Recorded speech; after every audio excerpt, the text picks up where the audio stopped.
all over the world here with questions for you. Just a reminder to the media to ask questions. Kindly raise your hand on Zoom. And when your name and publication is called, you will be unmuted. You can direct the questions to Mike yourself. We have our first question here from Leon Jennings of Asian Persuasion MMA. Please go ahead.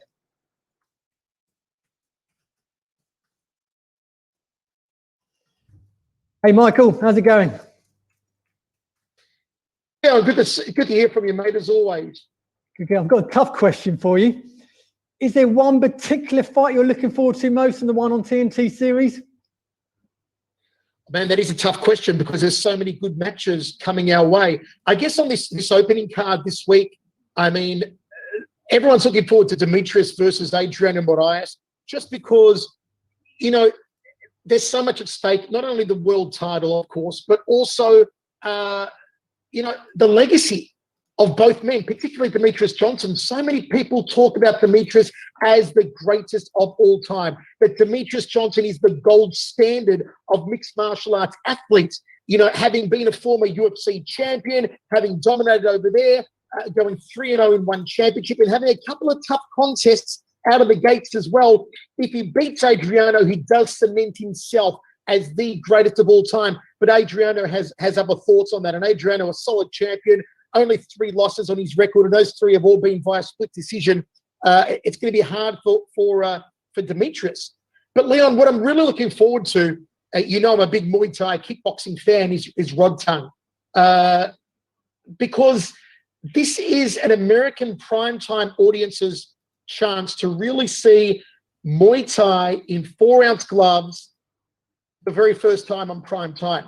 And when you're talking Muay Thai in 4-ounce gloves, guys, for whatever better description, for those of you who aren't familiar with Muay Thai, let's say it's like mixed martial arts without the ground. Okay, you've got all the excitement of mixed martial arts striking, the knees, the elbows, the kicks, the punches, the spinning back fists, the jump turning back kicks, all that stuff. None of the ground game. We won't go to ground. And you're going to see a guy called Rod Tongue, who at 24 years old has had over 300 fights. I mean, this guy's the hottest striker on the planet. This guy demolishes opponents. And to fight against him in 4-ounce gloves is suicide.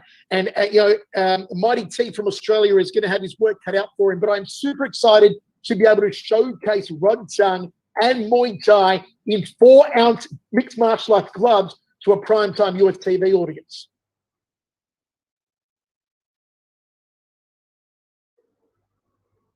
I'll ask a quick follow-on question. Go ahead, Leon. I've named Rod Tongue possibly the pound-for-pound scariest fighter on the planet. How far off would you say that's true, Michael? Pound for pound. Sorry, can you say that again, Leon? Which fighter in particular you were talking about? Rod Tongue. I believe he could be Rod Tongue, the scariest dude on the planet. What do you think about that? Yeah, I wouldn't say that's far off, mate, at all. I'm racking my brain trying to think of, you know, there's so many brilliant fighters on the planet. Let's say that straight up. You know, UFC has some brilliant fighters. In boxing, there's brilliant fighters. You know, in sumo, brilliant fighters. I mean, a guy like Hakuho, that guy is scary. You know, 44-time Grand Sumo champion. That's a scary guy. In Muay Thai, there's less scary guys. In kickboxing, there's a lot of scary guys. You know, Rade Opacic is scary. Bada Hari is scary. Yeah, a lot of scary people out there. But Rod Tongue, I think, is next level. He's a little guy that packs so much power. But you specifically use the word scary, Leon. And he's scary because the way that he drops his hands and calls opponents forward to strike on him, and he lets them deliver 3 shots to his jaw, and he laughs at them. And then he gets this maniacal look about him where he goes from, you know, Dr. Jekyll to Mr. Hyde. He goes from Bruce Banner to the Incredible Hulk, and he gets really scary and unloads on people. So when you're qualifying someone as being the scariest pound-for-pound fighter on the planet, yes, I would say Rod Tongue is the scariest pound-for-pound fighter on the planet. If you don't believe me, if you're saying, oh, Schiavello is just a hype man and full of hot air, watch. Watch this Wednesday in the USA, this Thursday across the world, and you'll see Rod Tongue in 4-ounce gloves, just how scary he is. Thank you so much for your time, Leon. We have to move on to the next question here. This next one is from Zach Harkness of MMA Island. Zach, please go ahead. Hi, Michael. How are you doing today? Hello, Zach. Good, mate. Thank you. So the first question I want to ask, this is the ONE Championship debut on American Primetime. And there are so many awesome fighters in ONE Championship who will benefit from the American Primetime view. So who do you think is the biggest superstar right now in ONE Championship that'll benefit most from fighting in front of an American Primetime audience? You know, there's a lot of them. You've got the established stars, of course, like Demetrius, and you're going to benefit. But when you say rising stars that are really going to benefit from this, I think one guy that, you know, I'm going to be the first to admit, but I sleep on this guy every time he fights, and he continues to astound me, is Christian Lee. You know, lightweight world champion and one of the best, you know, the best lightweight in one of the best on the planet in any weight division. I constantly underestimate Christian Lee. I do. I admit it. You know, he goes in there, and I thought that Aoki would beat him, and he beat Aoki handily. I thought that Barghi would beat him, and he systematically, you know, took apart Barghi in Tokyo. I thought Lapicus, you know, would maybe give him a really tough challenge, and Christian Lee made Lapicus look like a breakfast meal. So I think Christian Lee, for him, he's based in Hawaii. He's got an American audience already. I think for him to be, you know, prime time on TNT over the next few weeks, I think he's the guy that's going to really benefit the most. And that's the rising star. I mean, he's already a star. He's the world champion and a great one at that. But his star is rising. His stock is rising so fast. You guys have got to keep an eye on Christian Lee. Can I ask one more question? Zach, we will have to circle back to you, but please hold on to that question. Okay. We have this next question from Ivan Stewart of Dugout Philippines. Ivan, please go ahead. Thank you very much, Gianni. Good morning, Michael. Hello, Ivan. Good morning, Michael. Okay. So I have one question, because you already mentioned about the GOAT earlier. If in case Adriano beats DJ, do you think it's time to put Adriano at least in the GOAT conversation in the flyweights? Gianni, could you repeat Ivan's question? I think he's got a bad line. I can't really hear him too well. Ivan, can you please repeat that question? All right. Okay. Again, if in case Adriano beats DJ on first day, do you think it's high time to put Adriano at least in the flyweights GOAT conversation, like the top 10 flyweight of all time, top 5? Sorry, Gianni, can you repeat that? I think Ivan's got a bad line. What's the answer? I'll repeat that one, Mike. He said, if Adriano is able to beat DJ, would you then put Adriano in the GOAT conversation, or at least in the flyweight GOAT conversation? Oh, you have to. Ivan, you have to. I mean, you know, if he beats Demetrius, he's beating the greatest of all time. Not only the greatest flyweight of all time, but arguably the greatest of all time. So, you know, you have to me. I mean, it will be no fluke. It will be no flash in the pan. Adriano can do it. Adriano has the skills. He's been training for a long time for this one. Adriano is very cerebral. He's got the grappling over Demetrius. I think Demetrius has the striking. Demetrius obviously has the wrestling. Both men know what it's like to be in world championship bouts. They're both super high caliber. And if Adriano beats Demetrius, you've got to put him in the factor as a, you know, maybe not greatest of all time, because that spans all weight classes, but certainly greatest flyweight for sure, most definitely. All right. Thank you very much, Gianni. Thank you, Ivan, for your question. This next one is from Simon Romero of Behind the Grid. Simon, please go ahead.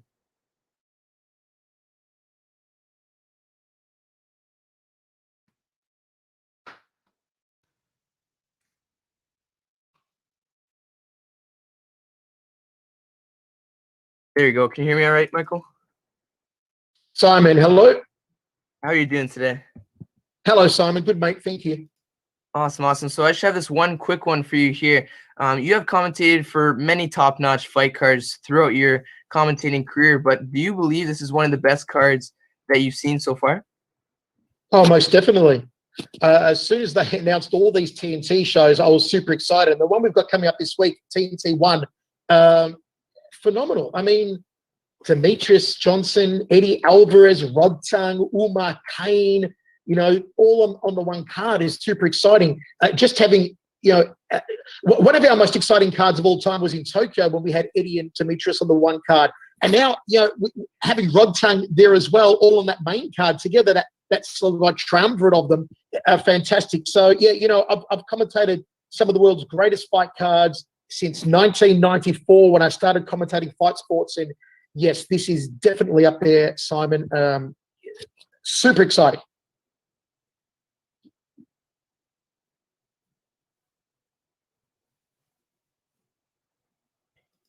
Thank you so much for that question, Simon. We will now circle back to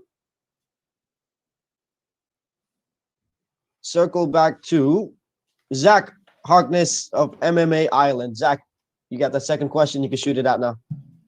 So you mentioned how you keep underestimating Christian Lee, and it seems that if Eddie Alvarez is able to pick up the win against Yuri Lapicus, he will get that next shot. So what do you think Eddie Alvarez will have to do against Yuri Lapicus to, in your opinion, you would favor him over the current champion Christian Lee? Okay, well, let's just consider for a moment though. Eddie Alvarez is 1-1 in one championship and not ranked in the top 5. So Eddie needs to break into the top 5 first. Yuri's ranked number 2. So a win over Yuri would effectively put Eddie in the top 5. Does it catapult him to number 2? Maybe. Does it earn him a world title shot? Maybe. Or maybe he needs one more before he gets the world title shot. What does he need to do against Yuri? He needs to defeat him soundly and effectively. I mean, I think that to guarantee a world title shot against Christian, he's got to beat Yuri as effectively as Christian did, if not more effectively. And that happened inside of one round. And Christian's the only guy ever beat Yuri Lapicus. Lapicus has destroyed, 14 people, 13 in the very first round. I think, don't quote me, but I think 10 of those inside of 2 minutes. It's crazy. His record is outstanding. Now, Eddie hasn't fought for a long time. Yuri's been the more active of the two. This is a very tough fight for Eddie Alvarez. You know, don't underestimate Yuri Lapicus, because we're talking about Eddie wanting a title fight against Christian, because Eddie wants to go after the big 3. Having held the UFC title, the Bellator title, he wants to be the one championship world champion and become the first man in history to do that. But Yuri Lapicus wants a second crack at Christian. A win here for Yuri may earn him another crack, okay, against Christian Lee. But to answer your question, once again, he's got to defeat him really effectively. And that means the first round, in my opinion. He's going to take out Lapicus early and excitedly. Thank you. Thank you, Zach. We have a next question here from Singapore Strike Sports. Singapore Strike Sports, please go ahead. Hello, can you hear me? Hello?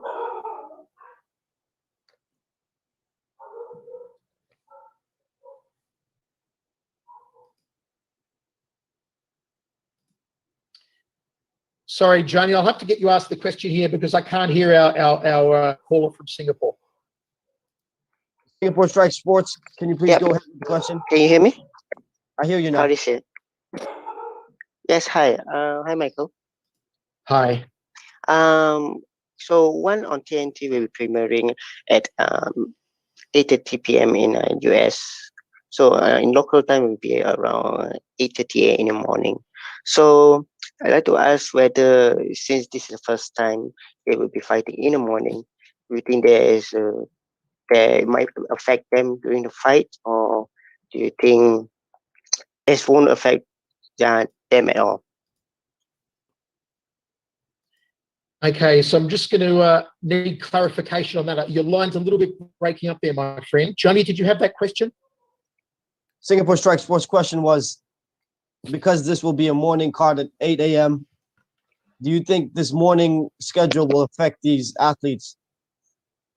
You know, that's actually a very clever question. I hadn't thought of that. That is a very clever question. Right. So let's think about it. If if I've seen the schedule correctly, the athletes are heading to the arena, early in the morning, like 6:30, 6 a.m. in the morning, something like that. They've got to wake up early, fuel up, I guess, have some breakfast, get hydrated, get prepared. They've got to make sure they get enough sleep in the night before. Whatever pre-fight rituals they have need to be adhered to. I don't know what the guys go through. Some of them meditate. Some of them like to sleep right up till the bus comes. Some of them like to do a workout. Will that be impinged?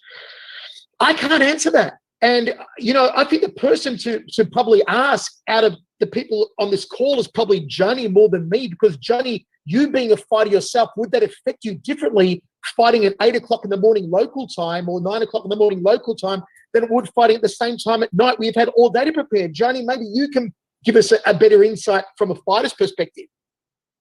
Yeah, I think that's a really good question.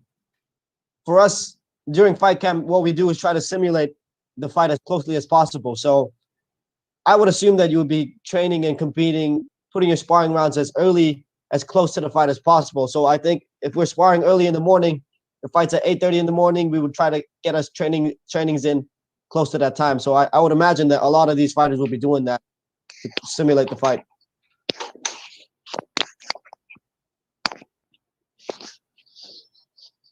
But thank you for your question, Singapore Strike Sports. Mike, I got a question here for you. One bout that we got to talk about that has title implications. This welterweight matchup between Tyler Maguire versus Raimon Magomed-Ankalaev.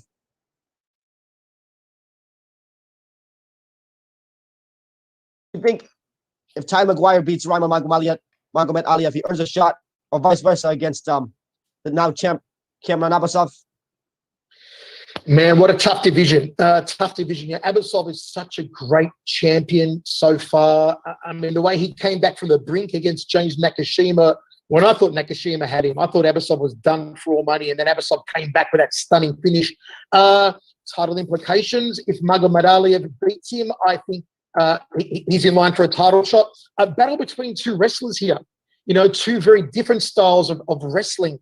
The Dagestanis are so tough. I mean, that may be the toughest, one of the toughest combat nations on the planet. Dagestanis are incredible. The resolve is ferocious. You celebrate at the thought of Magomed-Ankalaev versus the champion Abasov, but then Tyler Maguire knows what it's like to go for a world title shot. You probably won't meet anyone who with greater resolve, greater mental resolve and physical resolve on the one roster than Tyler Maguire. The guy's an animal. The guy's a machine. The guy wants world title gold around his waist. And you're right, Johnny, that this one may be flying under the radar. And in my opinion, it could be the sleeper. It could actually give us one of the highlights of the entire One on TNT series. I'm talking about over all four cards, because our weight-to-weight division is absolutely stacked. Nakashima, Kazakhstan, of course, the champion Abasov. So I definitely think a win here for Magomed-Ankalaev puts him into that title contention. Michael, we have a question here from Jude Rios of Overtime MMA. His question is, what can you say about people saying one championship fighters are inferior to the big leagues? I personally see this as a misconception. The reason being them not following one. Even Eddie Alvarez got KO'd in his debut.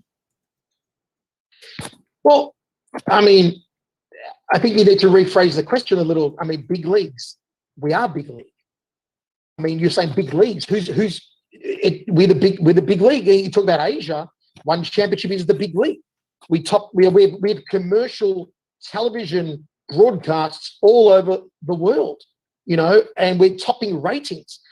Places like Philippines, Indonesia, Myanmar, Thailand, here in Singapore, ratings topping. So we are the big league. Our athletes are paid as much, if not better, than other leagues in the world. We've got more eyeballs on us. Social media. You look at the social media imprints from last year. We're the fourth most watched sports organization on the planet. The fourth most watched, behind WWE. If I remember, it was NFL, NBA, one championship. Fourth. So you can't say, compared to big leagues, because we are the big league. If you're saying compared to, let's say, UFC, which is the other big league, no, like like you said, you know, guys like Eddie have come over and had a very tough time. Eddie got slammed in his opening match against a guy who was pretty much unknown, you know, to a lot of people. Demetrius Johnson in his first 2 matches had a bit of a rough go, you know, against guys, again, who are unknown to a lot of people, but guys that are known here in Asia through one championship. Christian Lee can hang with anyone in the world. Ong Lang Sung can hang with anyone in the world. Angela Lee, Zhong Jinan, they can hang with anyone in the world. You know, so no, these, just because you don't know some of these guys, if you're in the Western section of mixed martial arts, or particularly the US, North America, you don't know a lot of these names, doesn't mean they're not as good as the names you know. If not, some of them are better than the names you know. I mean, it's like watching football, like watching soccer. Just because you watch the English Premier League and you're all up in Manchester United or Arsenal or Liverpool or Chelsea, doesn't mean the players at the Italian Serie A in Juventus and Fiorentina and Napoli and Inter, or in France in the you know, PSG or Lyon or wherever it may be, aren't as good. Just because you don't know them as well, or they don't get as much exposure mainstream as in the West, doesn't mean they aren't as good. Thank you so much for your time, Michael. Always nice to see you again. I cannot wait to watch you commentate on April 7th. I'll see you soon, my friend. Johnny, it's always a pleasure. Thank you, my friend, and thanks to all the media guys. I hope you really enjoyed the show. Myself, Mitch Chilston, Rich Franklin, looking forward to bringing you ONE on TNT ONE this week. Thanks, guys. That was Michael Schiavello, the voice himself. We have up next the Underground King, Eddie Alvarez, joining us shortly. Please stay tuned. We will have Eddie Alvarez, the Underground King, joining us in a minute here. We have Eddie already here, ready to go. The Underground King, Eddie Alvarez, is an MMA legend. Eddie is the only man in history to have claimed world titles in 2 of North America's leading promotions. Eddie is on his way to a title shot here if he can defeat the number 2 ranked Yuri Lapikis. Eddie, what are you feeling like just being 2 days away from this big bout? I feel excellent, man. We had a great, amazing camp. I couldn't ask for a better camp. The weight cut and everything like that's been beautiful. And I think we're right on point. We're ready to go.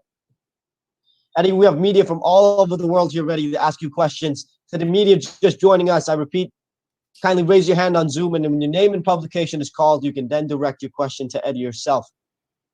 We have a first question here from Leon Jennings of Asian Persuasion MMA. Leon, please go ahead. Eddie, you said you believe a win on ONE on TNT ONE earn your title shot. Do you think any win will do that, or do you think you need to make a statement with a big win? A statement with a big win will do it. I mean, I don't know. I'm not the promoter, so for me, it's about going in there and always making a statement. I'm not here just to win. Wins are for me. Being spectacular is for the fans. So I step in the cage, and the idea is always to be spectacular. Winning is usually just a byproduct of that. So, you know what I mean? I'm ready to go.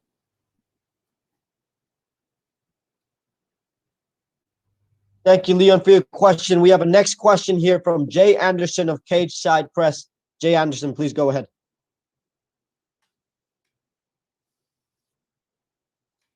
Eddie, welcome back. Thanks for the time tonight. You know, I just want to know how frustrating the past year has been for you in terms of, I mean, at 37, your window in the sport is limited, and then missing out a year due to the pandemic. How rough has that been, and how good is it right now to be getting back to work?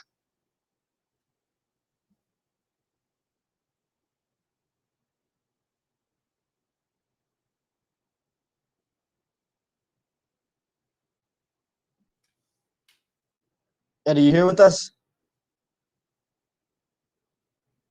Seems to be a little internet connection here problem.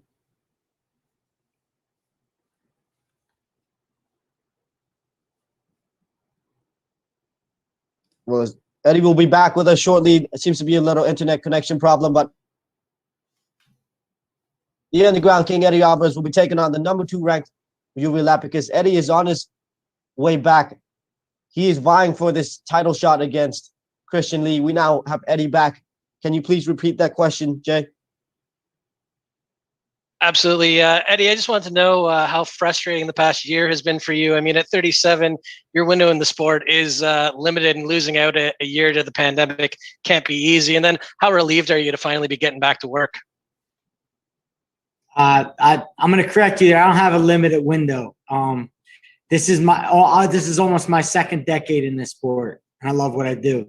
But it hasn't been frustrating. I got a chance to kind of heal.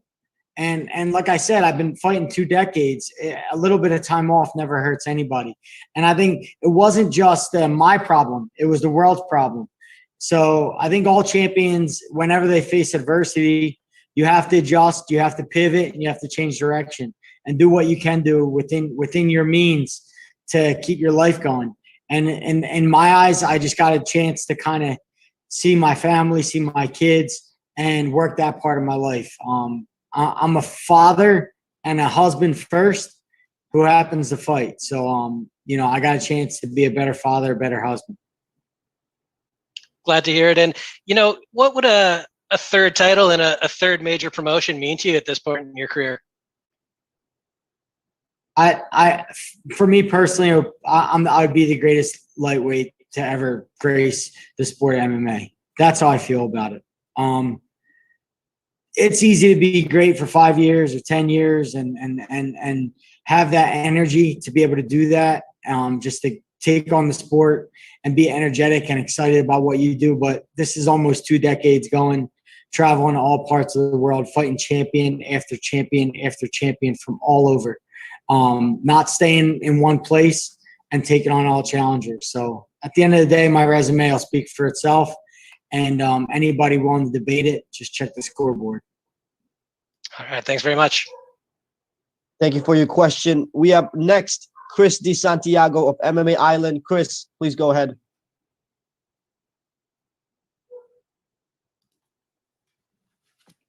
Hi, Eddie. Can you hear me? Yeah, I can hear you. Awesome. Great to talk to you.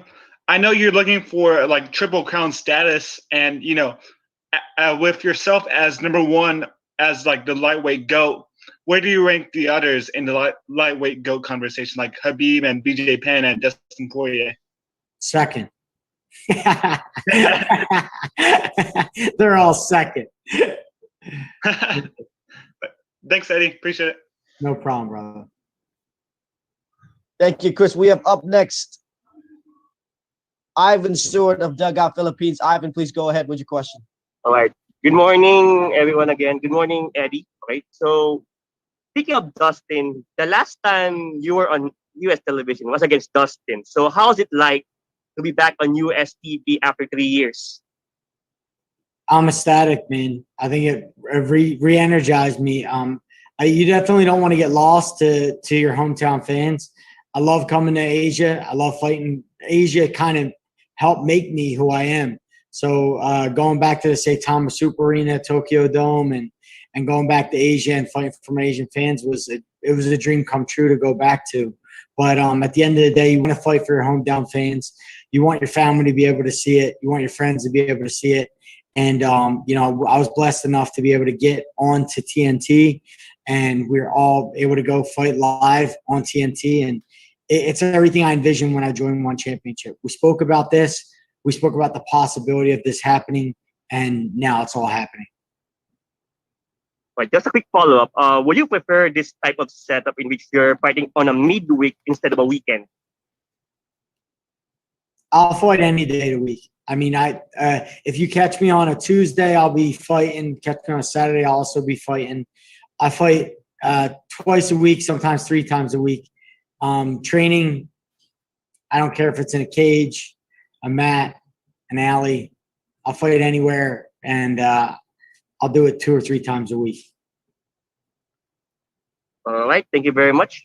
Yep. Good luck in your fight. Yanni, you're up. Thank you, Ivan. Next question from Carlo Pamintuan of TV5. Carlo, please go ahead.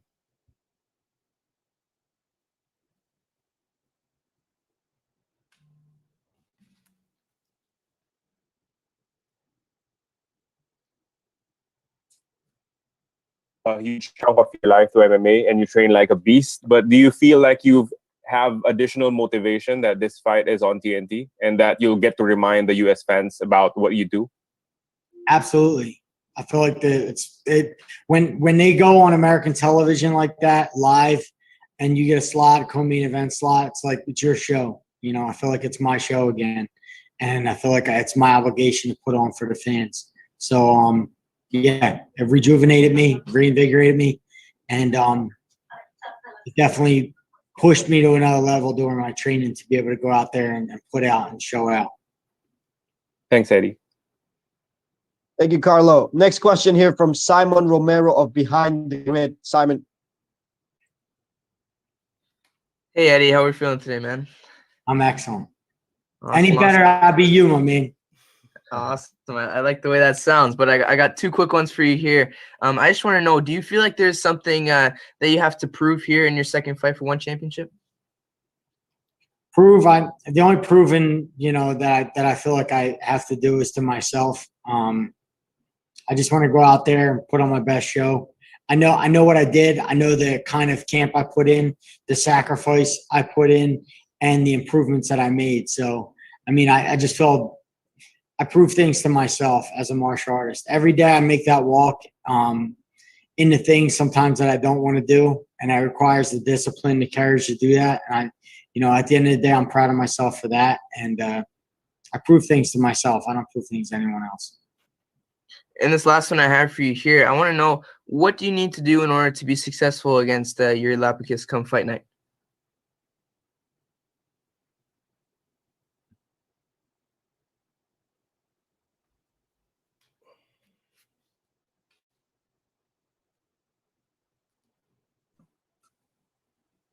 Eddie, did you catch that question? Go re-ask it, please. Yep. So my question was, what do you need to do in order to be successful come fight night? What I need to do is already done.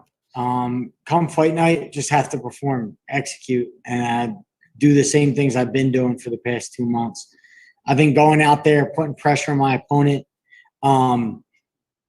touching them up, and I think I have a lot of advantages in boxing. I think he makes a lot of mistakes standing up, and I make him pay.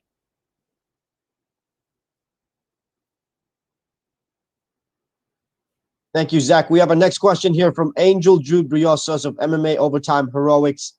Angel, please proceed.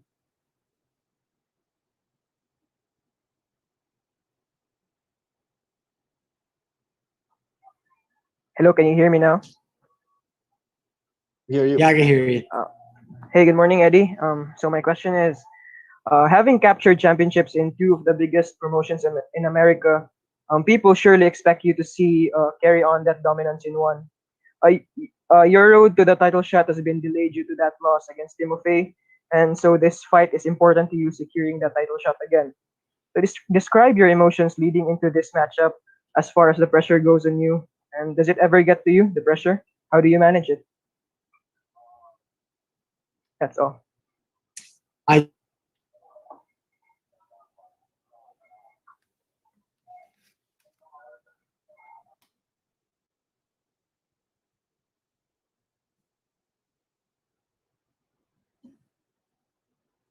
Sorry, Eddie, we didn't catch you there. Can you please repeat that one? Yeah, I deal with the pressure on a daily basis. I'm my own worst enemy. I'm my biggest critic. So when I go into the gym, I want to make sure that I compete at a high level. I'm executing the things I'm working on, and I think when I go out there, it's just a byproduct of my training. I don't think there's any pressure on my shoulders other than just to go out there and do what I do every day. So I'll rely on my instincts. I rely on myself. I have a deep trust and belief that I'm the best in the world. And when I go out there and perform, no one in the world can beat me. Thank you on that one, Eddie. And also, last one follow-up question: do you think that winning the ONE championship lightweight title is the last thing that you have left to fulfill before you want to call your career quits? I can't say that. I can't ever say that I'm gonna quit. So the thing is, I never planned on doing this. It's just something inside me, and I'm not going to start making plans now. You know, I'm just shy of 2 decades. I think I can make it 2 decades, and that would be pretty damn cool. I think I'm like 18 years in, so we'll see. Okay, thank you, Eddie. Good luck on your match. Thank you. Next question from Dylan Bowker of My MMA News. Dylan, please go ahead.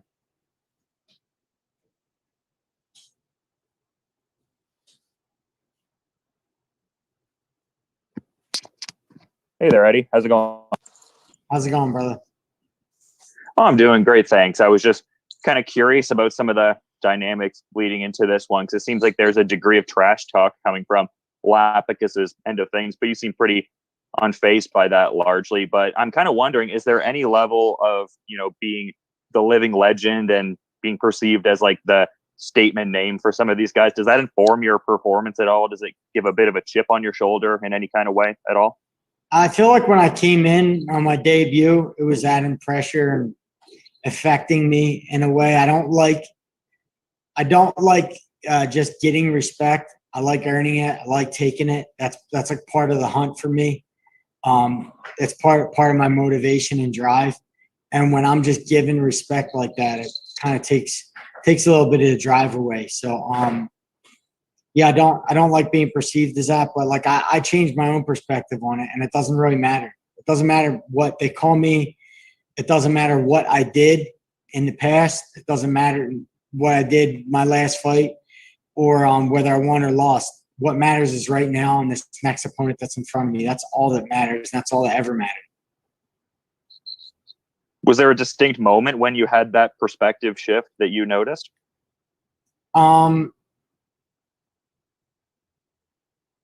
I want to say that, you know, I've in my debuts, in a lot of my debuts, whether we're talking about Bellator, UFC, or even one championship, any one of the major promotions in the world, I've never done good in my debuts ever.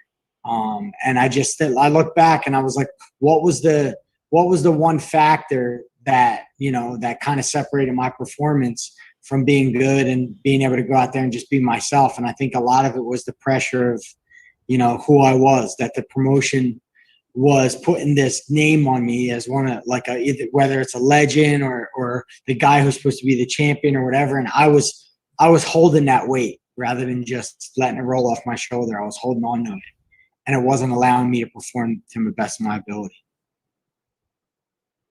Awesome. Thanks for the time, Eddie. No problem. Next question from Dewey Wijatmiko of bolasport.com. Dewey, please go ahead. Yeah, Eddie. Nice to meet you, Eddie. Hey, nice to meet you. Eddie, you already fought with the best in the lightweight division.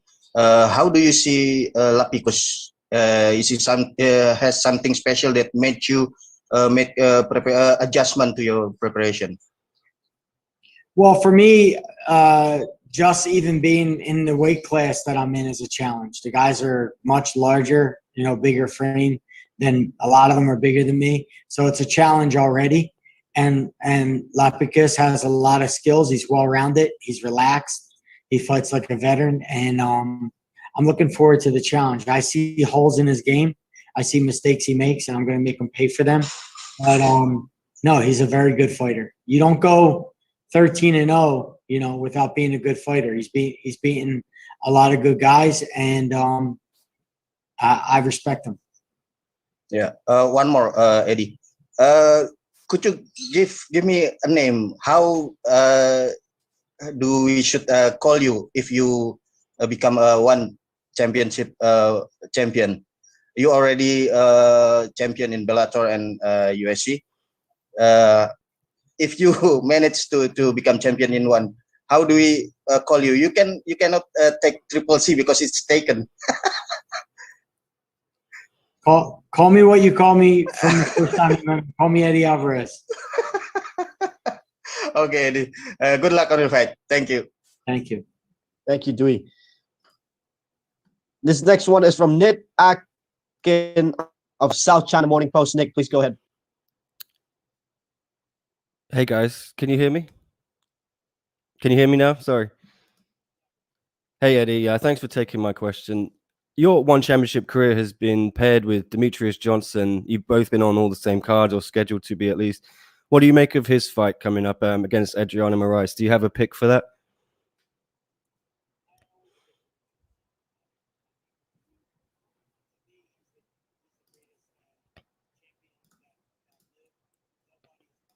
Nobody has more belts. He's broken the record there, and he'll go down as one of the greatest fighters to ever grace MMA. So you can't bet against a guy who wins that much. If Demetrius knows how to do anything, whether it's kick, punch, takedown, or whatever, he knows how to win. He finds a way to win. So I'm looking forward to the matchup. I'm a fan of his. I've always been a fan of his. Okay, thank you very much, Eddie. Good luck for the fight. Eddie, we have a question here from Mike Murillo of Business World. You have fought in big MMA markets all your career. How big is this event for one championship to be shown on primetime in the US? I kind of feel like this will be one's coming out party in America, because until now, it's been on coffee time in the mornings and marketing, like as far as the marketing of the events. I think they took it to another level with marketing it during March Madness, doing the trailers that they've done, bringing in Will Harris from Anatomy of a Fighter to kind of follow our day by day. So they've done some really good production, some really good media behind this, and it has a really good push. So American fans will see one championship in a different light come April 7th, and I'm excited to be part of that event. And I feel like after April 7th, when they see what they see, there'll be a new guy in town. Eddie, at this stage of your career, it's safe to say that you've accumulated a lot of skills. What else in your game are you improving on daily?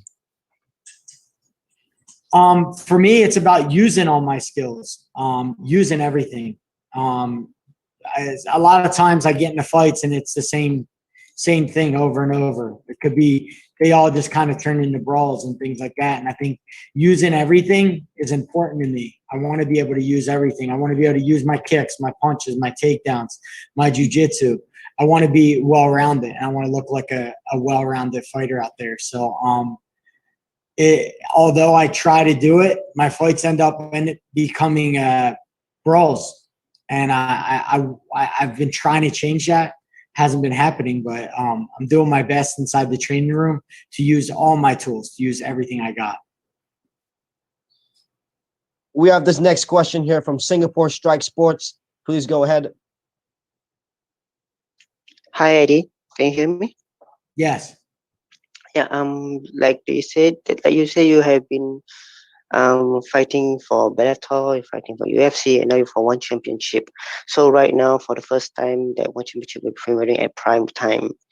What message do you like to give to the American fans to convince them to watch one championship? Well, my first experience with Asian martial arts has always been Pride, and Pride when I was a kid was some of the greatest martial arts ever. As far as the event, as far as the fighters, the way they produced it, the way they directed it, and the first time I went to a one championship show, I just remember I had complete chills. I had chills all the way up my spine, seeing the way that they produce it, the way we came out on the stage. It felt like old school Asia MMA. That's what it felt like. Fight drums, everything about it brought back memories to me when I was a kid. So I feel like the American fans are going to be able to feel that. They're going to be able to feel what I felt, especially the hardcore fans who've been a fan of Pride back in the day and all the other Asian martial arts, pancrase and everything else. I feel like one is the top dog, and they're going to take over America in short order. Okay, thank you very much. Thank you for that question. One more question here from Leon Jennings of Asian Persuasion MMA. Leon, please go ahead. Okay, Eddie. Just wondering, how do you see the Christian Lee Timothy Nastasiuk fight going down? That's a pick 'em. I feel like, Christian does a good job pulling people right into his grappling game right away. And I think Timothy, the main thing you're going to have to do against him is get him tired. I think you're going to have to do that from the very beginning, make him panic, get him tired, and make him gas out, because Timothy is explosive, but the way to take that away is to wrestle him. And I think the style matchup, Christian can do a good job wrestling him in the beginning and tiring him down and take away some of that explosiveness. So if Christian's able to do that and able to impose his grappling, I feel like he may be able to, tire Timothy out and then maybe be able to get a submission. But he's going to have to get him to the floor. And if he don't, every minute that Timothy Nastyukhin is on his feet is, it could be a kill shot. It could be over for Christian Lee. So I'm looking forward to watching the fight. Have you got a preference who to win there? You could obviously face the winner. Have you got a preference who you'd rather face? No, I don't care who it is. It'd be nice if Timothy wins. It'd be nice to kind of get back into a title contention and get a rematch with Timothy. But if Christian wins, then, he earned his keep, and it'd be nice to get a shot at Christian. So either one of them, whoever it is going to have a target on their back after I beat Yori. Cool. Cheers, Eddie. Good luck. Thank you. Thank you, Leon. We have one question here from Dylan Bowker of MMA News. Dylan, please go ahead. Hey there, Eddie. I just had a quick question in regards to just, the Grand Prix titles that are present in one championship, just with the backdrop of the recent video of Demetrius Johnson saying that it's the crown jewel, just winning that Grand Prix championship because he comes from that, background of the Grand Prix being so significant. Like, you have certain tournament championships to your credit, like the Bellator championship in the past, but how important of a capstone would that be for the career to have a Grand Prix championship within one championship?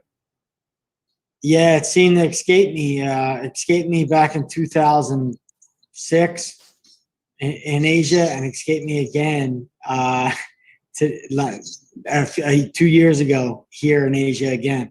So they keep escaping me, and I don't know why.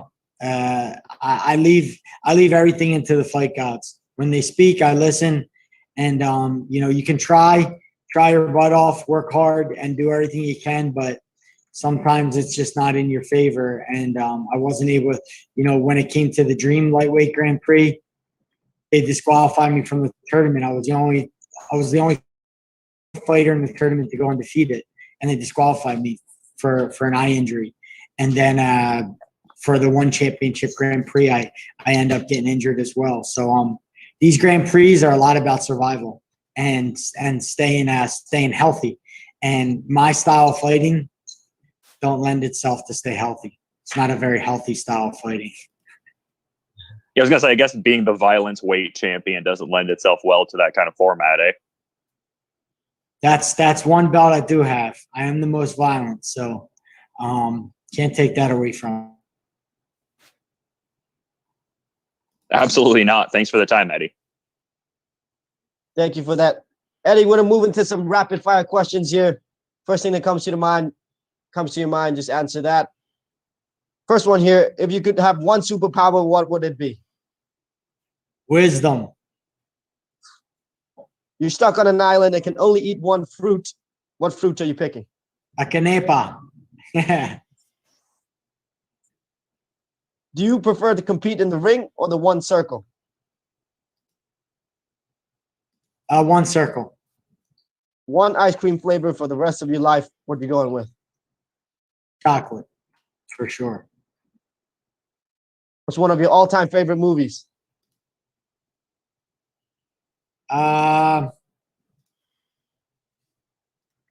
Cinderella Man. Who is the nicest one athlete that you have ever met?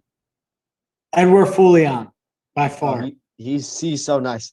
If you were to go into a medieval battle, what weapon would you choose? I would do the chain with the ball and the spikes at the end of it. Yeah. Your favorite food? Favorite food? That's a tough one. I'm going to say sushi. Who has the best fight style in one championship besides yourself? Besides myself, best fight style, I'm going to say Rotang. That's it from us, Eddie. Thank you so much for your time. All the best. Thank you.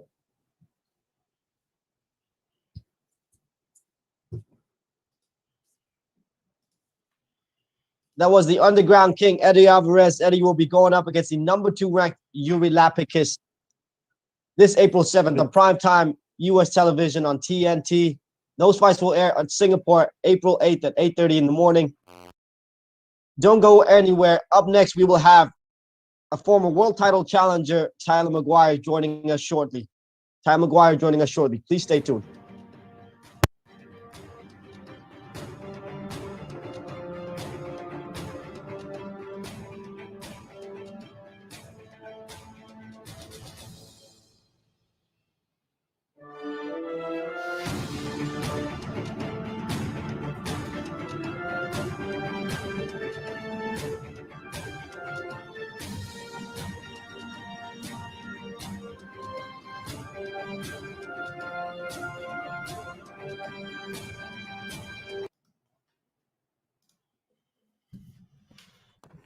What's up, John? What's going on, man? You're doing it live today. So Yeah. Sorry, they I did had a Adriano few, already? No, Adriano, he basically had some flight issues, so he didn't do it. They put up Michael Schiavello. Oh, okay. I just got done interviewing. I'm late because I just got done interviewing Lance Palmer. How was that? That was good, man. Dang, we did like 40 minutes. I didn't expect that, but man, that That's guy, cool. he's a good interview. First time I ever did it, so expect that on the website soon. I you know? will. Yeah, so I think all of our one championship content, right? We've done last week. Do we got anything else coming up that we need to tell the people that are watching? I got a bunch of stuff. Oh, you do? Okay. But yeah, it's like I actually interviewed Eddie, but I was on holiday for a week, so I just didn't have time to do it. But he's driving in his car, so it's a bit weird to put a video up of him in America. So maybe I'll just do an article with the stuff we talked about. So you can expect that on scmp.com/MMA. And I just also did spoke that. to a few Yeah, others. go ahead. Yeah, sorry. Buchecha, Reese McLaren, and so I can't remember. They all fight on the 28th, right?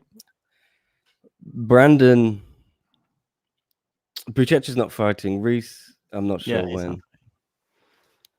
I think they're all like on the 28th, right? Because this is the first run, and then the 28th they do another show, right? Oh, they're back. I'm gonna change our audio, and we'll listen to Tyler Maguire.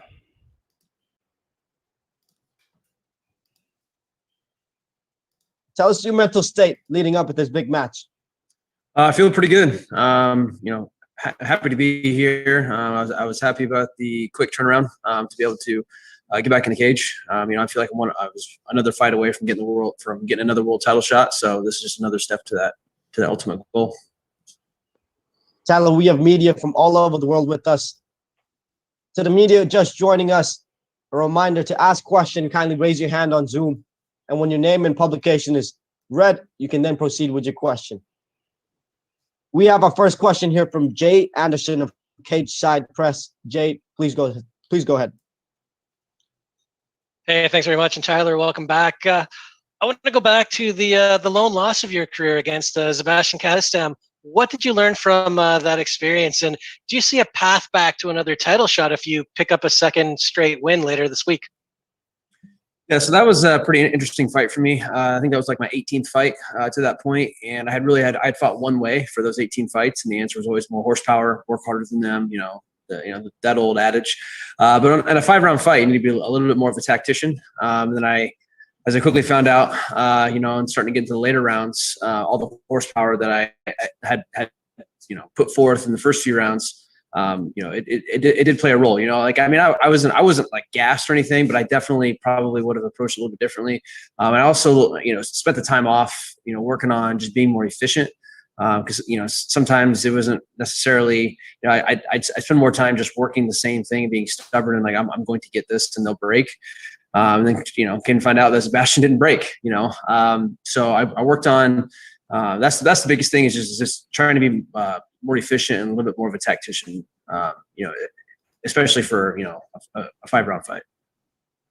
And last one for me. I mean, here you are getting to compete on U.S. Prime.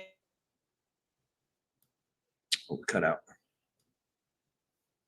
Sorry, Jay, you cut out. Can you please repeat that question, Jay? Yeah, sorry about that.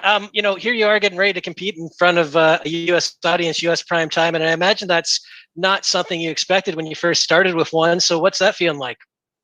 It's amazing. ONE does a fantastic job with their promotion. When I would come back and tell people, the behind the scenes things and being at the actual shows, I think that all their shows are top notch. And, and I think it's a great opportunity for the American audience to be exposed to the different rule set, as far as like knees on the ground. And you have to defend yourself at all times. There's no resting position just because you have a hand on the ground. So, that's a big deal. And then obviously there's going to be a lot of eyes on it because, sharing the card in the evening with Eddie Alvarez and DJ, and those big fights as well. So, it's an amazing opportunity, right? And that's why I want to put the best version of myself forward, so then people can start, wanting to follow me as well. Thanks very much. I wish you the best of luck. Thank you. Thank you, Jay. Next question here from Leon Jennings of Asian Persuasion MMA. Leon, please go ahead. Hey, Tyler, I spoke to you the other day and you mentioned you got food poisoning a few days out last time you competed with Lantani. Are you being extra careful what you eat this time around then? I am. There's, I always prided myself on kind of having an iron gut, especially being in the military. Sometimes we're eating MREs or whatever, but it turns out that, I'm not immune to food poisoning. So yeah, what you guys saw last, when I was in that cage was probably me at like 75, 80%. So no, I'm at full strength now. So I'm feeling pretty good. So, but yes, I've been much more strict with what I've been eating. So excellent. Cheers. Good luck. Thank you. Thank you, Leon. Tyler, I understand you are still serving the Air Force full time. Tell us about that and juggling both work and training for this upcoming bout. First and foremost, it has to do with my amazing support system from my wife and daughter at home, to my leadership in the Air Force. When I'm in camp, I'm working, 17 and a half, 18-hour days. And then I go, obviously my wife kind of takes the leadership role as far as taking care of my daughter, and then the Air Force provides me with time that I need for my strength and conditioning. And then I've got a great support system at Apex MMA with all my teammates there. I've got a group of guys that are always there for me, always show up, and then we always get after it, right? So I would say like that's the biggest thing. That and just plain mental toughness.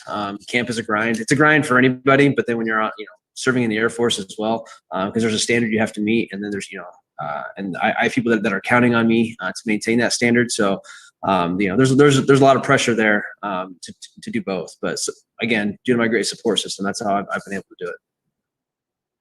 We have a question here from Jude Briosis of Overtime Heroics MMA. Jude, please proceed. Yeah. Hey, Tyler. My question is, how do you feel about fighting in your home soil and presenting or showcasing ONE championship? What is the biggest takeaway that you can give to the audience to hook them to follow the promotion ONE championship? Yeah, honestly, I think it's going to be the rule set and the different disciplines that they'll see. Because on any given card for ONE championship, you can have Muay Thai, kickboxing. You can have we just signed Gordon Ryan, right? So there's going to be some submission or grappling bouts as well, obviously along with the MMA, and then also the as I said earlier, the different rule set, right? Like you can't rest in the fight, right? Like because you're down, you can still take a knee to the head. Obviously, they've eliminated things like soccer kicks and things like that, but you still have to defend yourself at all times. And you've seen some of the controversy in other promotions where disqualifications and things like that, but you're not going to have that in ONE. It's you better put out, or you'll be put out. So. All right, thank you, Tyler. Thank you. Good luck. Thank you. Tyler, your only one loss in ONE championship is against a former former champion Sebastian Kadestam. What have you learned from that fight? And what have you worked on since your last bout against Aguilantani? The biggest thing that I learned against Sebastian was, again, being a tactician, and that horsepower isn't necessarily always the answer. And understanding kind of how to manage your energy. Fighting a 3-round fight is so much different than fighting a 5-round fight. So I don't have to change a lot of as far as my strategy for a 3-rounder. But if I am going to challenge for the world title again, there are some things that I learned because of that being my first 5-round fight ever. There was just a lot of learning taking place. And as far as what I've worked on with Aguilan, really there's a lot of things I wanted to showcase that I really didn't get to with the food poisoning, and then just things like I didn't get a proper warm up, and I really wasn't warmed up till the 3rd round against Aguilan. So just all these COVID protocols, and they're just making things that just makes things, that adds a layer of difficulty. So I don't envy all the red tape and stuff that ONE has to cut through to put this on. They're doing an amazing job. But yeah, so that's the biggest thing is just working on being more technical, right, and then being more efficient. I think that's going to be the biggest answer to this title run. Question here from Simon Romero of Behind the Grid. Simon, go ahead. Mr. Tyler Maguire, can you hear me all right? Yes, sir. Beautiful. How are you doing today? Good. Thanks. How you doing?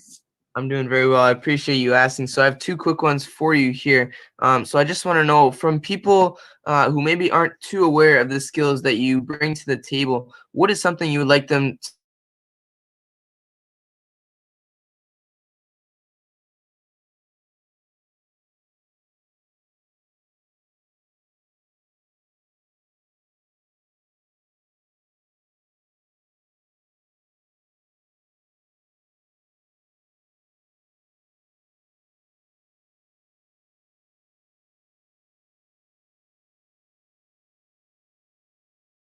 to throw bombs and to finish it, right? So and if that bomb ends up with a takedown or a clinch, so be it. But if I'm going to get into a fight, I'm not going to be an easy out. So I think that's the biggest thing, is that anytime I show up to the cage, it's going to be a fight.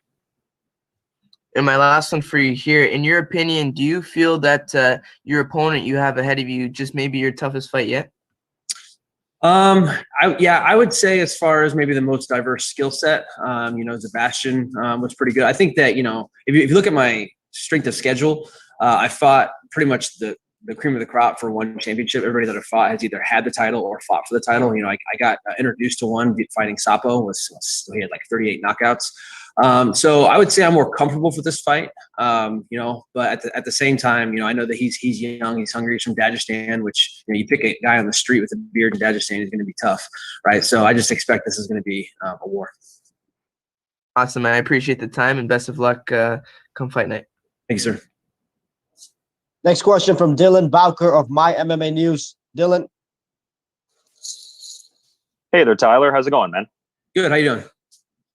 I'm doing well, thanks. I was just kind of curious about your thoughts heading into this match, just because it seems like with this division in particular, there's maybe more of a nebulous kind of contendership hierarchy. Has ONE championship communicated to you, like, if this is a title eliminator bout for Abasov's belt, or has nothing been specified in that regard, or in a broader sense where the winner gets in the contendership hierarchy in general? They haven't said anything to me directly. I've been told in the past that before I fought Aguilan that I was 1 or 2 away from being considered for the title shot. But if you look at some of the social media things that ONE is posting and saying, that this is potentially the bout, I don't really know who else would be ahead of me, especially if I get a win. I know there's some young and up and comers that have 1 or 2 wins that have looked really impressive, but I think if just with pure strength of schedule. And if you look at MMA math, right? Like, who has a win over Abasov? Luis Sapo Santos, right? I beat Sapo, right? And then obviously Abasov beat Sebastian, and Sebastian obviously beat me. So I think that me getting a shot at the title would actually be a nice way to look at that MMA math and see how that works. Yeah, absolutely. Thanks for the time, man. You're welcome, sir. Thank you. Tyler, your opponent, Raimon Magomed Aliyev, trains in the same club as Habib Nurmagomedov. Are you worried at all stepping into this bout? No, because it's Raymond. It's not Khabib or Habib.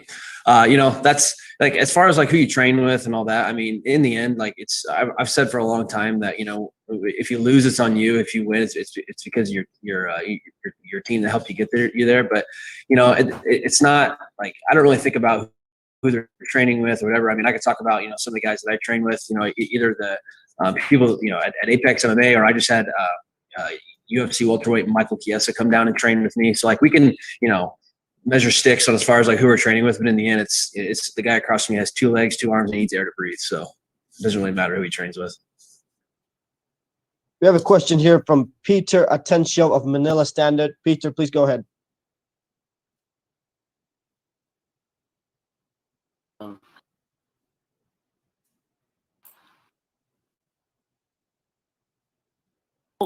Can you unmute me? Yes, thank you, thank you.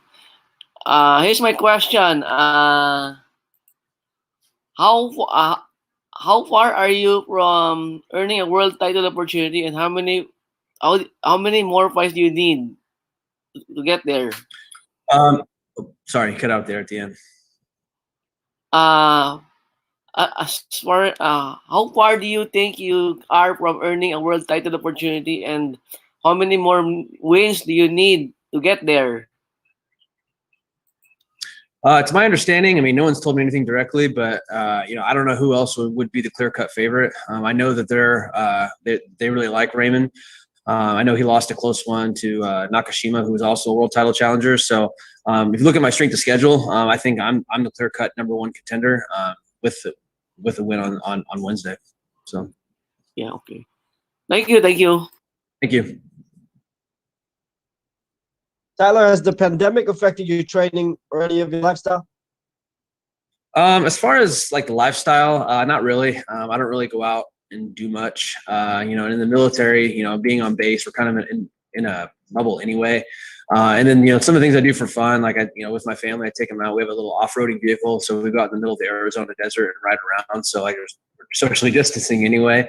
So that's really been that. I mean, that hasn't really affected me a whole lot. I don't go out to the bars. I don't really do any of those things in close contact. There's been some things we've had to put off, like taking our daughter to Disneyland or something like that. But for the most part, not from a personal standpoint, not really, because like my social life is the gym, right? And then through like some of the protocols, like especially for camps, I train with the same guys all the time, so we kind of put ourselves in a bubble, and that enabled us to get a good training camp. And as far as like my strength and conditioning on base, again, I would work out when other people weren't around, so that I could get those the high intensity workouts and things that you need to do, but also mitigating the risk of COVID transmission. We have a question here from Nick Atkin of South China Morning Post. Nick, please go ahead. One sec. Can you guys hear me? Okay, thank you. Hey, Tyler. Yeah, thanks for taking my question. Just wanted to get your thoughts on potentially seeing Abasov go up and challenge René de Ridder for the middleweight belt. Did you think that's a good fight to make? Would it hold up the welterweight division? Do you have any thoughts on that?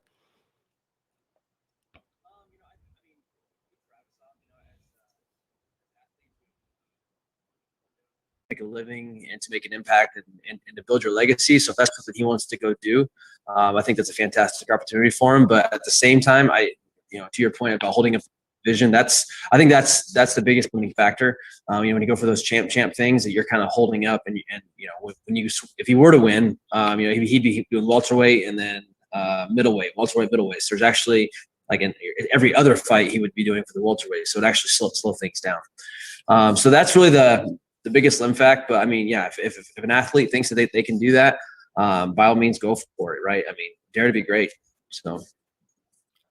And if I could just ask you one more, we're doing a live stream now with this, and we've got a couple of questions in our chat. And one person's asking if you're still with Sick Jitsu, and then also we've got another asking if you brought in any new training partners to emulate your opponent here. Train out of Tucson, Arizona now with the military. That's where they moved me. So I train with Apex MMA primarily. However, the head coach Rick Little from Sick Jitsu did come down for part of my camp, so I'm still affiliated with him. Talk to him every day. And then Michael Schiavello came down, the #7 ranked UFC welterweight, and he trained with me. But yeah, I mean, I've had some bodies. I mean, and we understand, kind of what Raymond likes to do. So yeah, we've been emulating that. I mean, to the best of our ability. But we'll see what happens. Well, cool. Thank you very much for your time, and good luck for the fight. Backer from My MMA News with the next one. Dylan, go ahead. Now, Tyler, I just had a question in regards to just the comeback trail between the last couple of fights here, because I'm noticing there's the 2-year gap between the bouts. I imagine some of that is also informed by the pandemic and some of the hurdles that created. But what was it like to not only get back after being out of competition for a couple of years, but also to compete in a framework whereby there was no fans in attendance? It was a little weird. The last time I fought, I was in front of a stadium filled with 20,000 fans, and they're going crazy, and it was a title fight and the atmosphere. But I think as any fighter will tell you that their first loss is always the toughest, right? And then it was even tougher because I knew going into that fight. So the military has been very supportive of me, and they allowed me to kind of put off some training that I had to do. It was block training, so I couldn't really like break it up. So I knew going into that fight I was going to have about a 10-month layoff. So taking that first L and then having to wait 10 months, what I thought was going to be 10 months, to get it back. And then obviously I was trying to fight in like March, February of 2020. And then obviously the worldwide pandemic hit. So then had to wait, another, and then our gyms were shut down, and, that the whole mess of all that. So, I would say vindication, the fact that, I still got it, if you will, because obviously Aguilar's one of the top ranked welterweights as well. I mean, we both knew that, he was trying to get back into title contention. And really just going into that fight, my opponent got changed like 3 times, and my camp got extended a month. And there was just, that was the most adversity filled camp in fight week really that I've ever had in my career, with pushing things back, 3 different opponents, food poisoning. And that just really showed me that, I can just push through anything. So, and that's kind of reinvigorated me to show that I do still belong here. So. Yeah, and just as a quick follow-up, just with like that broader timeline you're talking about there, was there any point where frustration was settling in with the myriad of roadblocks that were popping up, or did there a certain composure set in from that kind of military mindset that you've been talking about through the scrum here today? There was a great deal of frustration, but to your point, the composure is what carried me through. Like discipline is obviously a strong part of being in the military.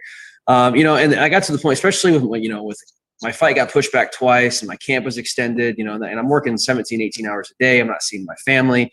There was a point where I wasn't even sure if I was going to, by the time I got to my 3rd opponent, I wasn't even sure if I was still going to fight. I was just so frustrated, and I was hurt on my elbows and like my joints, because, being 35 now, 34 at the time, going through that 3-month camp with the rigors of that, like, that wears on you, right? And then mentally again with the family thing.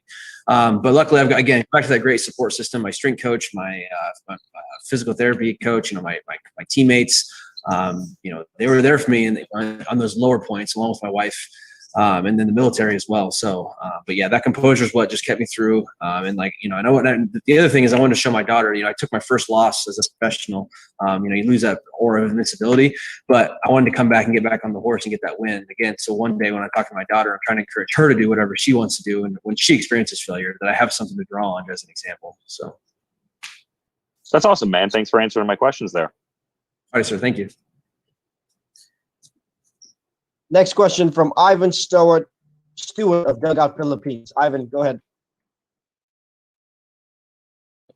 Good morning, Tyler.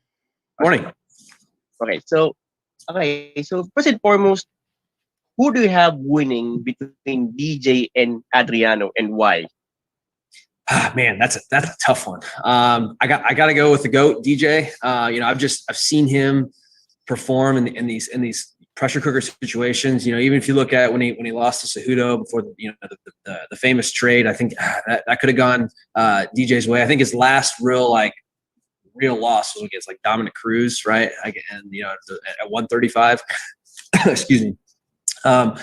So, I just think that he brings too much to the table. The guy is one of the most humble people you ever meet in your life. What you guys see on TV is real. He's got an amazing support system. He's got an amazing coach over there with Matt Hume.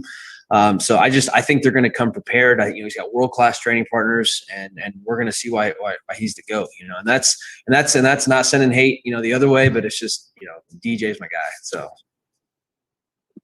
All right, just a quick follow-up. Although the hype is on the DJ Adriano fight, do you think your fight against Raymond will have what it takes to steal the show on Thursday? I do. This.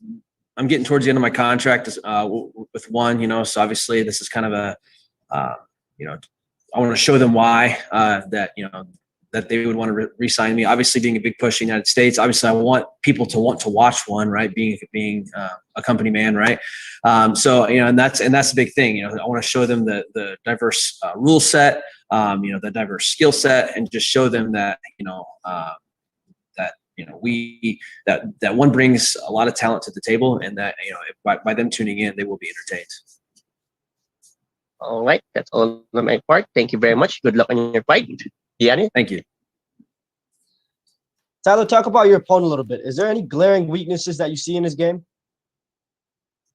At this level, it's really tough to find, weaknesses. You're right. You have guys that have tendencies. It's no secret that I tend to look for the takedown with my striking.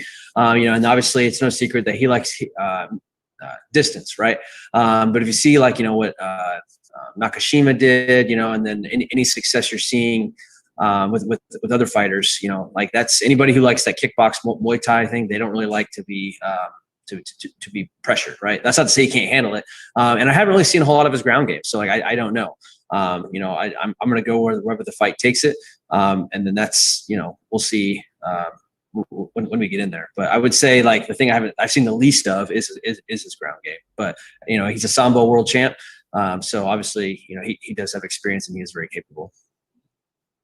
Thank you, Tyler. We have a question here from Robert Bellin of Fight Game Asia. Robert, please go ahead.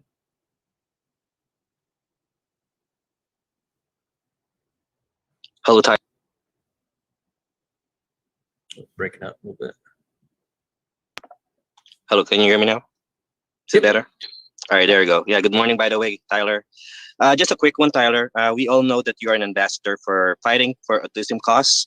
So why do you think, or why is the fight for autism so close to your heart? Just a little bit about me. Prior to joining the military, I was a special education teacher. I started one of the first programs serving students with autism in a middle school setting in the state of Iowa in the United States. And then as I was doing that, I also took up amateur fighting. My then girlfriend, now wife, her cousin fought professionally, and I thought, well, that's something I want to put on my bucket list and just say that I did. And then when I started fighting, one of my students' parents gave me an autistic kid's rock shirt. And that's really kind of where that all took off. So, spending the time and seeing the impacts and seeing what just a simple t-shirt and just talking about it can do for the community, both for the kids and also the family members, right? Some people get so wrapped up around the diagnosis of autism that they forget that these are just kids, right? And we're seeing the same thing with other issues, like Down syndrome, right? Like it's not a death sentence, right? It's just a different path, right? And that's the biggest thing that myself and the Fight for Autism is trying to do. What's nice about Fight for Autism is that they offer kids on the autism spectrum the ability to compete in combat sports and fitness and things like that as an outlet, just like any other kid. All right, thank you very much. Just a follow-up, Tyler. What do you think about the Arjan Buller versus Brandon Vera fight? For you, what do you think will win and why? Wait, say it again. Sorry, you cut out. Sorry. All right. What do you think about the Arjan Buller versus Brandon Vera fight? Who do you think will win and why? Man, that's well, obviously Brandon Vera is a killer. And I never want to root against him. That's tough. I'm gonna have to go with Vera. All right. Thank you very much, Tyler, and good luck to your fight. Okay. Thanks. Tyler, we're gonna move into some rapid fire questions. Whatever comes to your mind first, come at us. Okay. If you could have one superpower, what would it be? Speed. Stuck on an island, you can only eat one fruit for the rest of your life. What fruit are you picking? Banana. Favorite country you've been to? Oh, you're cutting out. Sorry. Favorite country that you've been to? I'm sorry. I couldn't hear that last one. It was cutting out. Can you hear me now? I'm not. Yep. I'm not buying time. I promise. Favorite country you've been to? Singapore. Who's the nicest one athlete you have ever met? Mighty Mouse. Aguilon. Mighty Mouse and Aguilon. Sorry, I'm going to go with Aguilon. He gave me the shirt off his back. Aguilon's on the card. So He's on the card. Yeah. One ice cream flavor for the rest of your life. What are you going with? Chocolate. I'm a simple man. If you were to go into a medieval battle, what weapon would you choose? Do I get crossbow? Does that count? Counts. All right. One last one. What's your favorite food? Pizza. Oh, pizza. I'm a pizzaholic. Love it. I lied. I got one more for you. Okay. What's one of your all-time favorite movies? Cinderella Man. Eddie Alvarez said the same thing. Yeah. Thank you so much for your time, Tyler. All the best this April 7th. All right. Thank you, sir.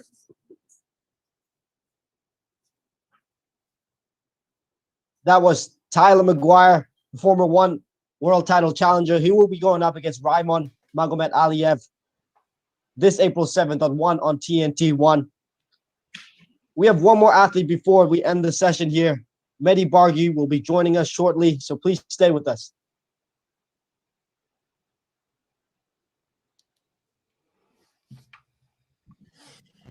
All right. That was Tyler Maguire. Yes, sir. I thought it was interesting. He said that he's coming to the end of his contract. I wonder if he's going to resign or he might go test free agency. I think they got to give him some kind of title shot, haven't they? They need to. Otherwise, if he wins his next fight, right? Yeah, but like I was asking, it sounds like Abasov's going to fight Derrida. Birdie's tweeting. So that holds that up a little bit, doesn't it? Who else could he fight in this division? It's not really a division, is it? No, there's not much of a lineup. He's pretty much fought everybody that's worth fighting. So Yes, sir.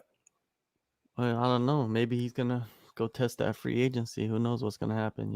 He's I think he's good enough to go elsewhere. yeah, he is. He's good enough. He has a strong resume in ONE. He came in out of nowhere pretty much and fought all the top guys and did decent, I believe. So we'll see what happens with him. Mehdi Barghi, I never even heard of him until now. I'm just gonna be truthful. I never even heard of him. Has so he he's fought in fighting one championship? Rukrook. Yeah. Oh, he has fought Gianni's already? back. Let me let's listen to him. Let's get the skinny.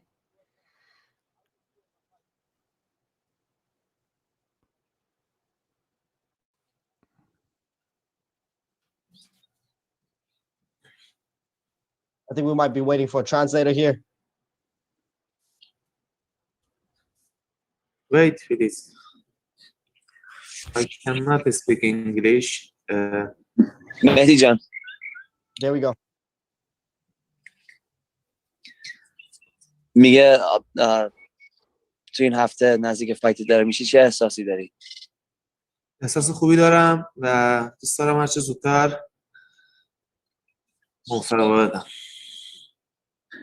Says he feels good and he's just ready to fight at this moment. We have media on call today with some questions for you, members of the media. If you're just joining us to ask questions, kindly raise your hand on Zoom, and when we read your name and publication, you can then proceed with your question. We have our first question here from Leon Jennings of Asian Persuasion MMA. Leon, please go ahead.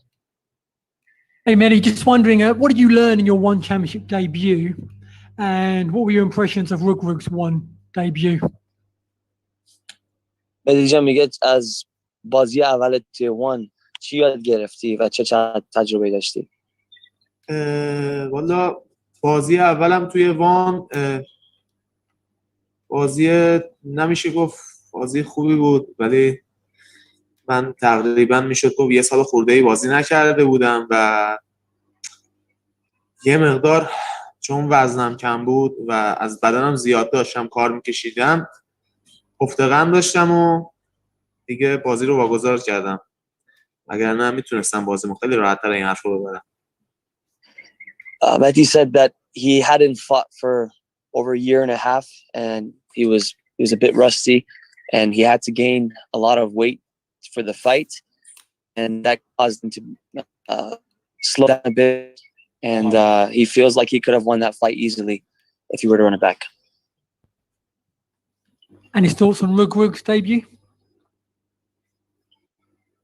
Sorry, could you repeat that?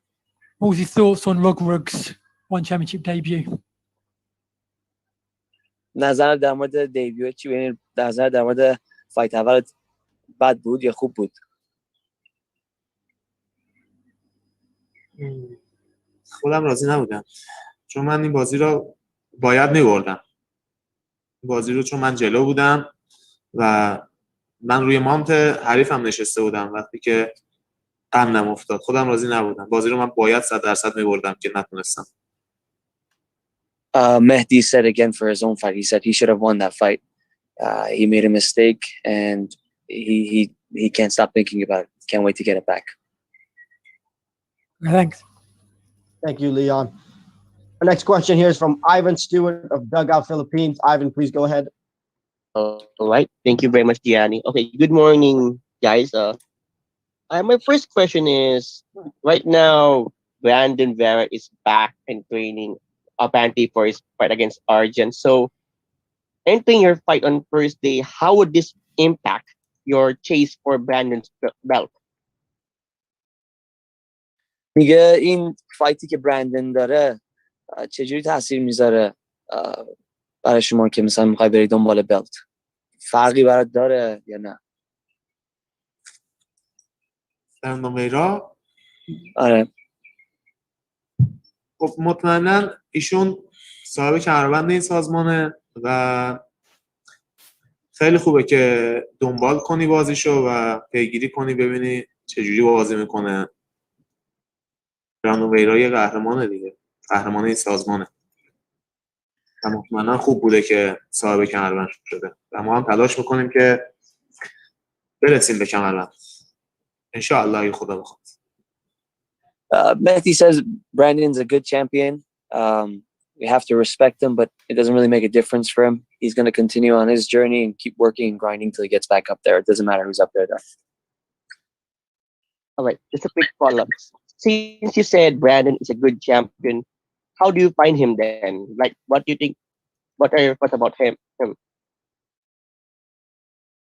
Did you ask how does he fight him, or what does he think about him? No, I mean, how does he find Brandon Vera? Like, what are his thoughts about him? نظر در مورد برندن کلا چیه؟ فایتر خوبیه و من خودم به شخصه خوشم میاد از مسابقه باش. فایتر خوبیه، حواس جمعه و واقعا یه قهرمانه. ولی خب اینم بگم بچهای ما اومدن که صاحب کمربند این سازمان بشن، مخصوصا سنگین وزنمون. He says he likes Brandon. He thinks he's a good guy. He follows his fights. He thinks Brandon's always focused and ready to fight. However, he says the heavyweights that have come from Iran, they have come and they will take that belt, even with the hiccups they've had recently, but they'll stay focused until they get that belt. All right. Thank you very much, guys. Good luck on your fight. Thank you, Ivan. Thank you. We have a next question here from Robert Bellin of Fight Game Asia. Robert, please go ahead. Hello, Mehdi. Good morning. We know for sure that you're here to win the one heavyweight world title. So, what do you think about Brandon as a champion and as a fighter as well? Yeah, Mehdi just answered that question. He just said he thinks Brandon's a good champion. He's a good guy. He's always focused, ready to fight, and he respects him as a champion and as a fighter. And thank you. And what do you think will be the major factor if, let's say, for example, they face each other in the future? What do you think that Mehdi has that will bring him or winning the world champion? اگه یه روز در مقابل برندن خواستی فایت کنی چجوری فکر میکنی فایت جلو میره و چجوری بیتش میکنی؟ اگر من با برندن ویرا بخوام یه روزی بازی کنم مطمئنا بهترین بازیمو میکنم و سعی میکنم که ایشونو ببرم پایین و پایین تموم کنم کارو. Mehdi believes that if he does ever fight him, he'll be able to take him down easily and control the game with his wrestling. Thank you very much, and good luck. We have a next one here from Dylan Bowker of My MMA News. Dylan, please go ahead.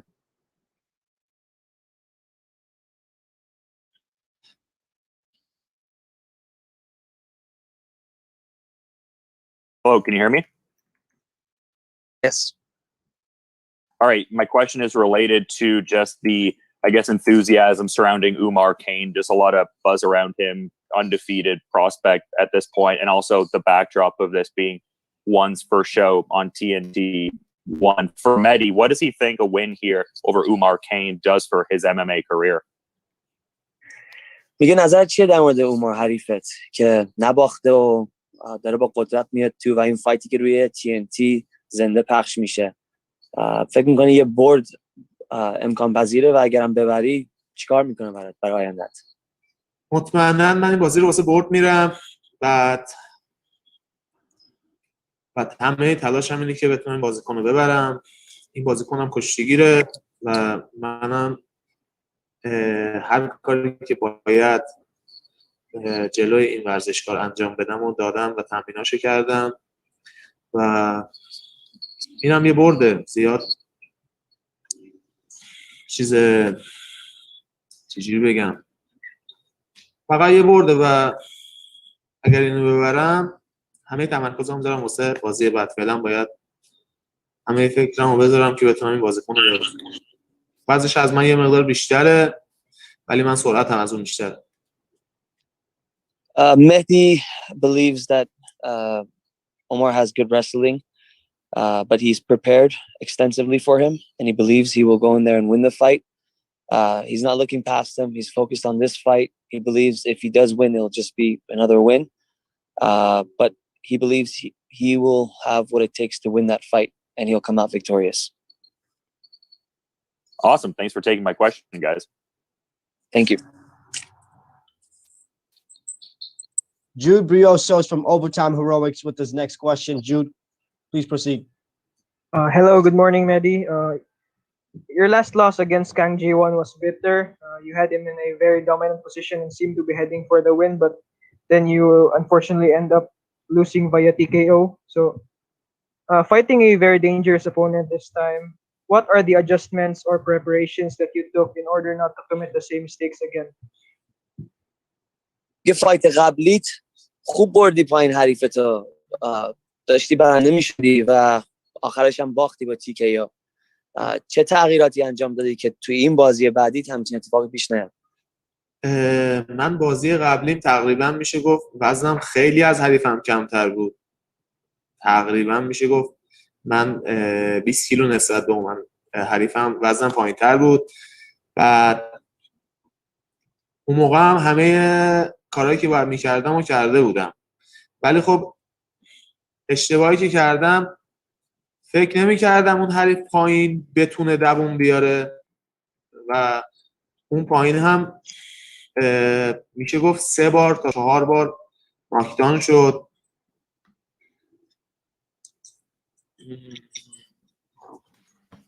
نباید اینجوری میشد ولی خب دیگه من قندم افتاد. همونجور که دیدید من نشسته بودم رو ما هم تش داشتم میزدمش ولی خب یک لحظه قندم افتاد و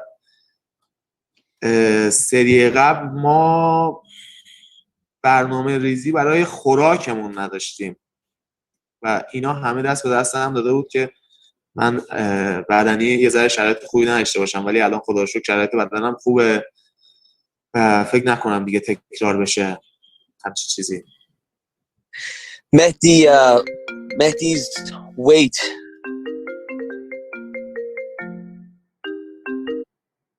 Mehdi's weight was significantly lower than his previous opponent, as it is for this opponent as well.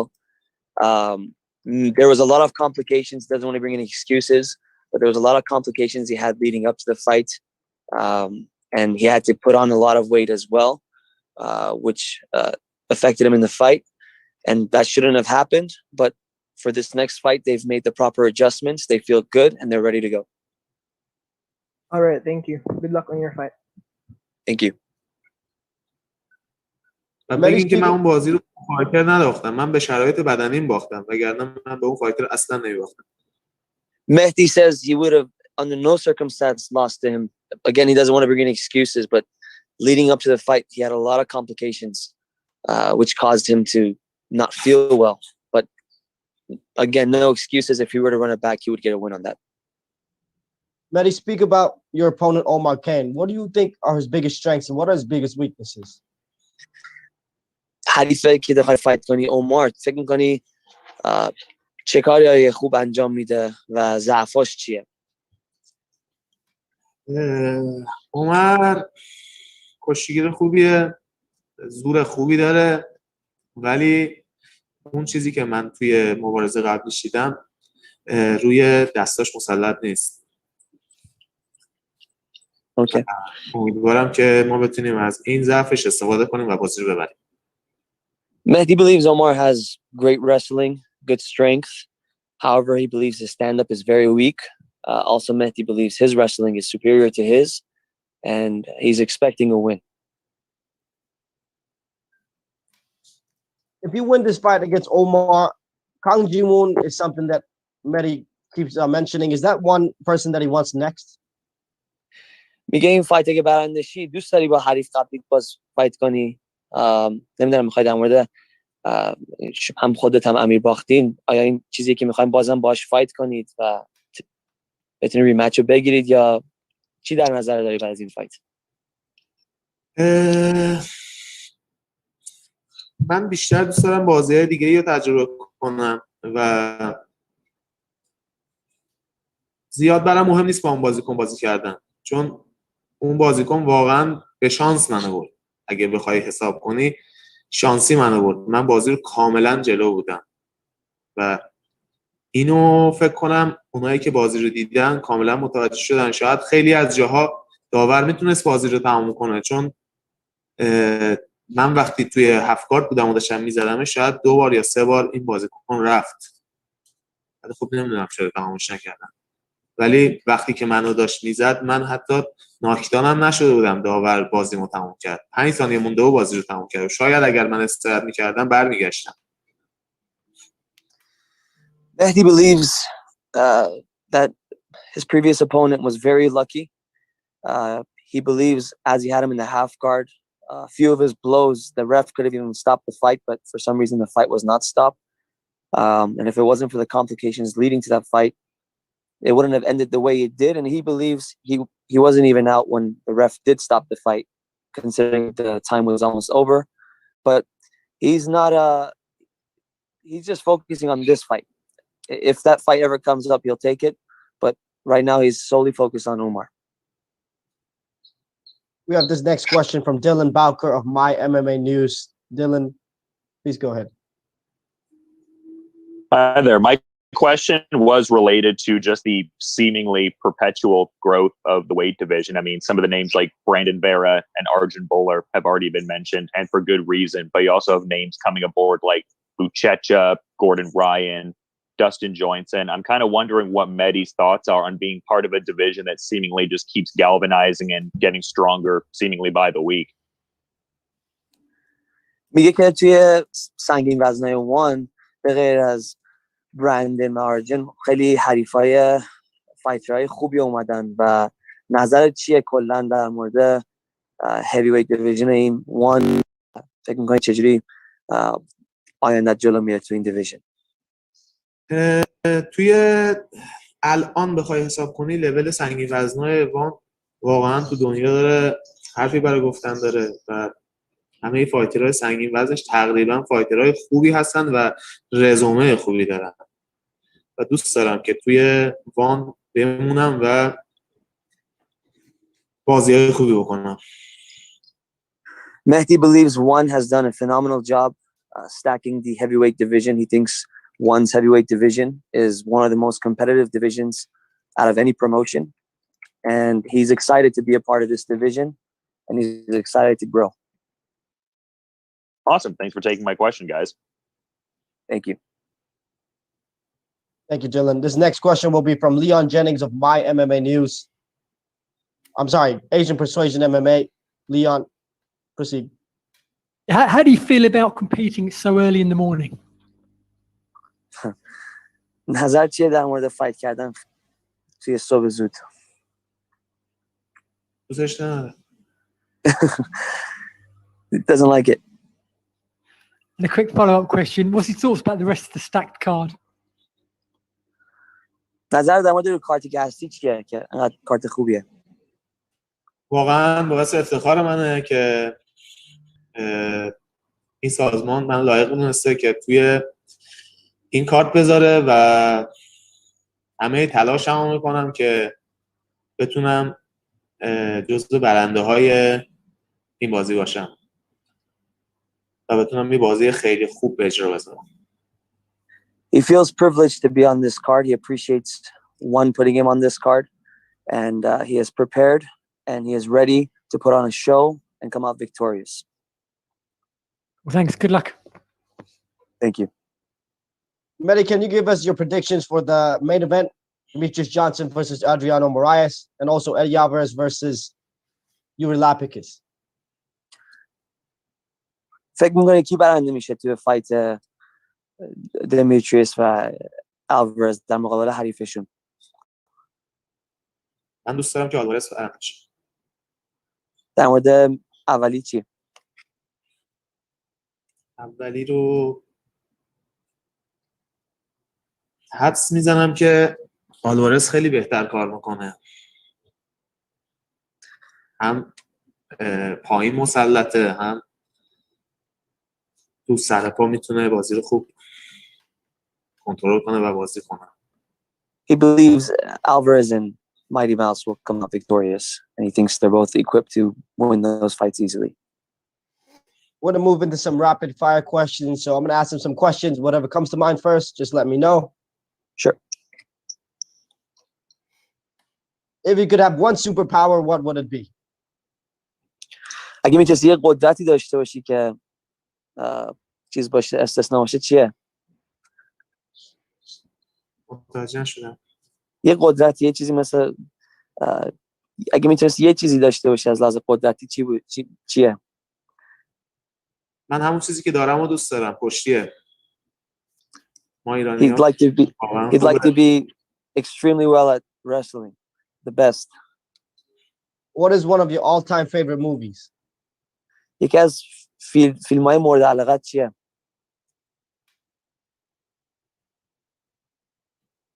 تو چه زمینه‌ای؟ هر فیلمی. بهترین فیلمی که دوست داری.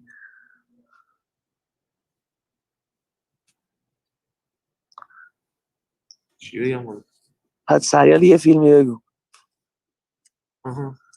اگه بخوام یه فیلم بگم که آخرین سامورایی دوست دارم، خارجیه. He says The Last Samurai. Good one.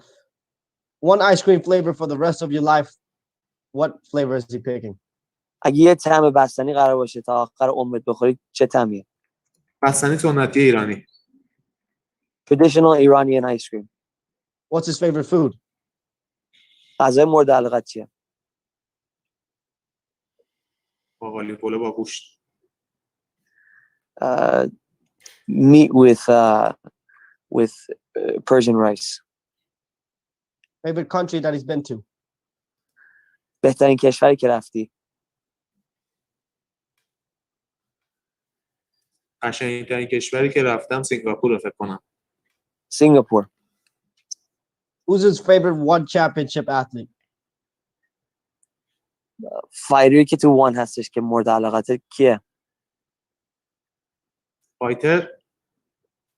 توی وان.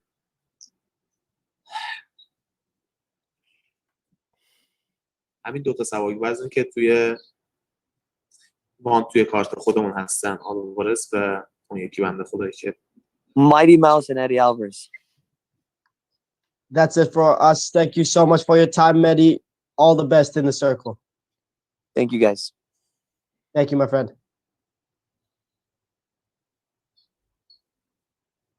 Finish? Members of the media, we just spoke with some of the biggest MMA stars on the planet. They will be competing on the ONE on TNT ONE show live on April 7th in the United States. And in Singapore, it will be on April 8th at 8:30 in the morning. We have come to the end of our virtual media day. Thank you to everyone for taking the time to join in and ask questions. My name is Giannis Shuba, and it has been a pleasure. If you need further information on the athletes, don't hesitate to contact the PR team of One Championship at pr@onefc.com. Have a great day.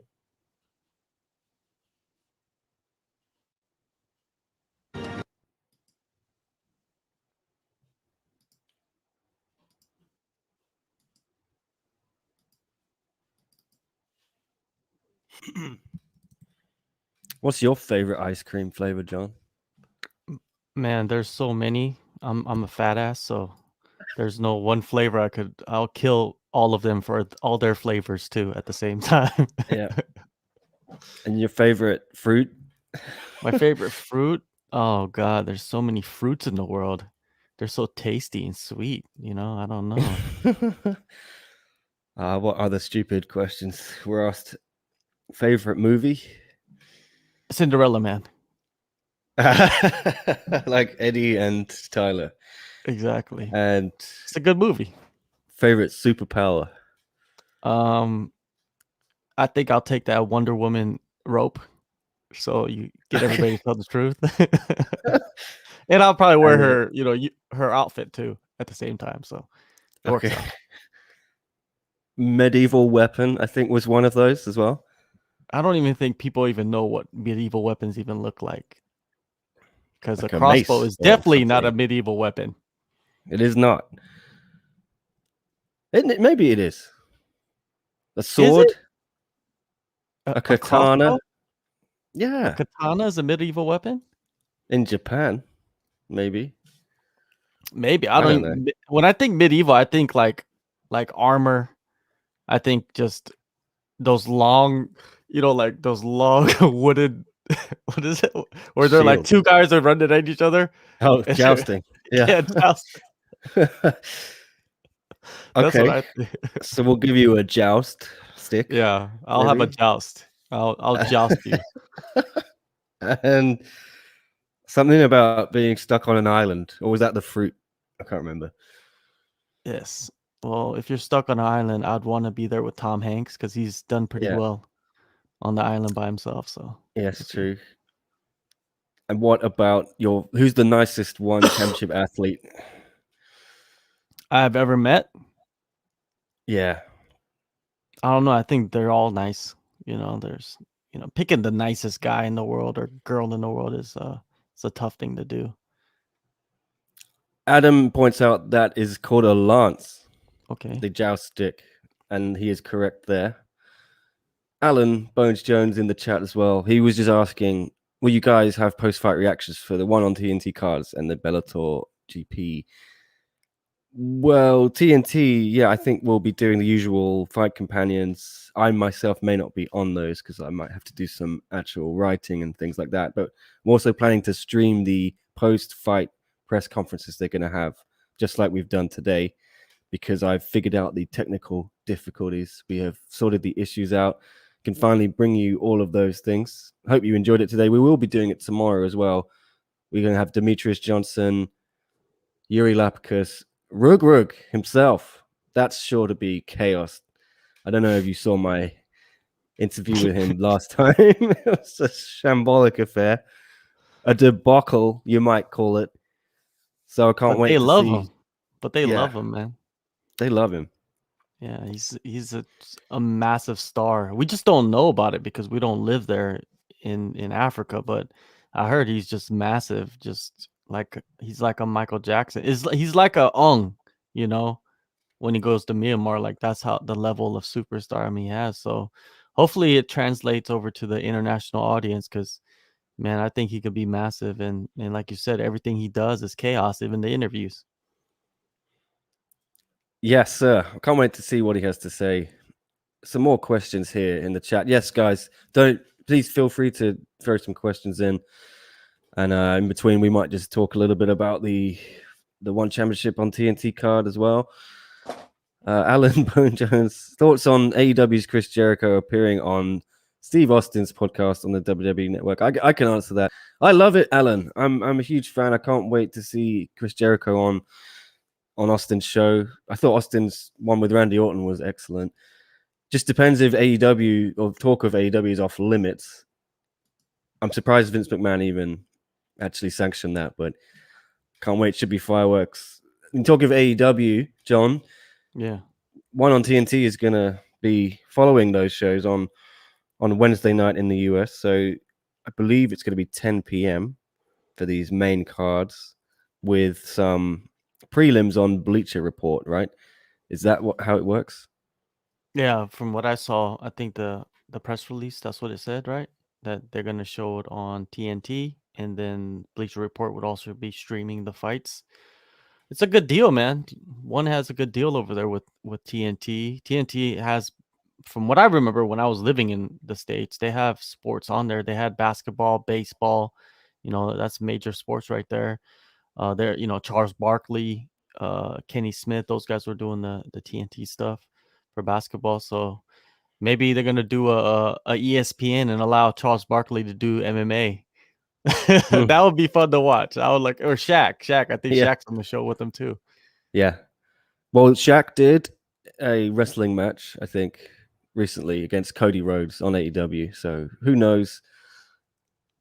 As I was about to speak about this, Dylan. Good to see Dylan. Dylan was also on the One Championship virtual media call there, asking some great questions. But he says, speaking of AEW, would be fun to see some more crossover between One and AEW, with them both being on TNT. Yeah, I was just about to say this. AEW's really done nothing to promote these One cards. I thought that they would be used by TNT a little bit more to promote. I don't think I've seen a single advert on their shows, and I watch every week AEW. And maybe they're just saving it for the upcoming show next week. You would think they might run an advert, wouldn't you, John? Just to say, oh, hang around after the show. We're going to have Demetrius Johnson, Eddie Alvarez. We're going to have some awesome MMA if you like your MMA. Yeah, that you're right. You make a good point, because you would think like at least a month out during the shows they would throw in some commercials to promote the one card coming up. But I don't watch AEW. I haven't watched wrestling since I was a grade school kid, right? So I have no idea what's going on in the wrestling world. Yeah, that's confusing. Why would they not promote it on AEW? And a month out every time that they have a show, just to get that in people's minds. You know what I mean? Not the day of the show, because like people might have plans. Like wrestling people have lives too.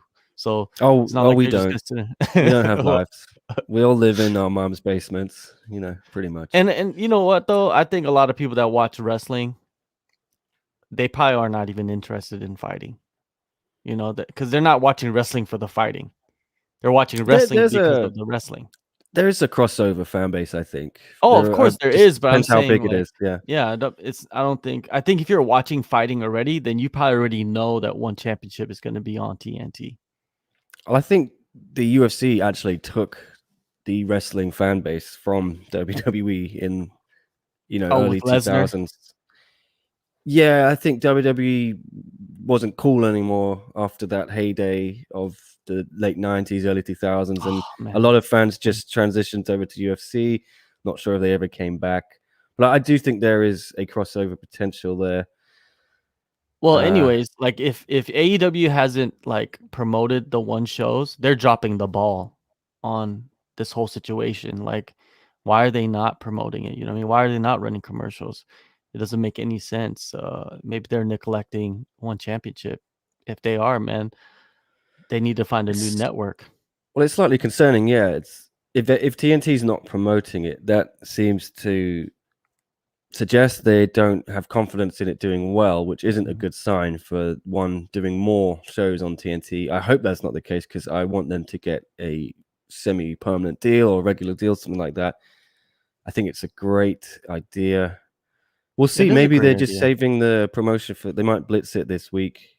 I saw One was in Times Square billboard. That was pretty cool. Well, that was good. But I think that's mostly One Championship doing that, right? It's not TNT. Yeah. This. It might be TNT. I don't know. It might be. Who knows, right? But Times Square, is Times Square like it used to be because of the COVID, No. and everything? There are probably not as many people on Times Square, right? So I don't know if that made a huge impact. Hopefully it did. I like that they're having shows at the time that the US audience or the North American audience can watch it conveniently. And it's good for us too, because it's in the morning. Like how terrible, how that's great. It's not terrible, right? To watch a show in the morning and do your work, and then now you have the rest of the day off. So it's better. I like it better than watching something at night, to be honest with you. Yeah, I'm very excited for that side of it. Just to be able to do it in the morning. It's going to be fun. Yeah. Just wake up and you're going to work, and you could work from your desk at home. So you don't even have to brush your teeth. You don't have to wash your face. You just wake up and do your thing, right? And I don't know. I like it. I like to see the change of pace. And you guys are going to have a fight companion probably with that, right?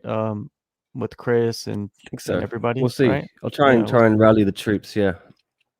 Yeah, I think I might be than too that. busy. Yeah, I've got to actually write these fight reports, Yeah, of course, man. And We'll see. there's some big fights, man. Let's talk about the fight. The main event.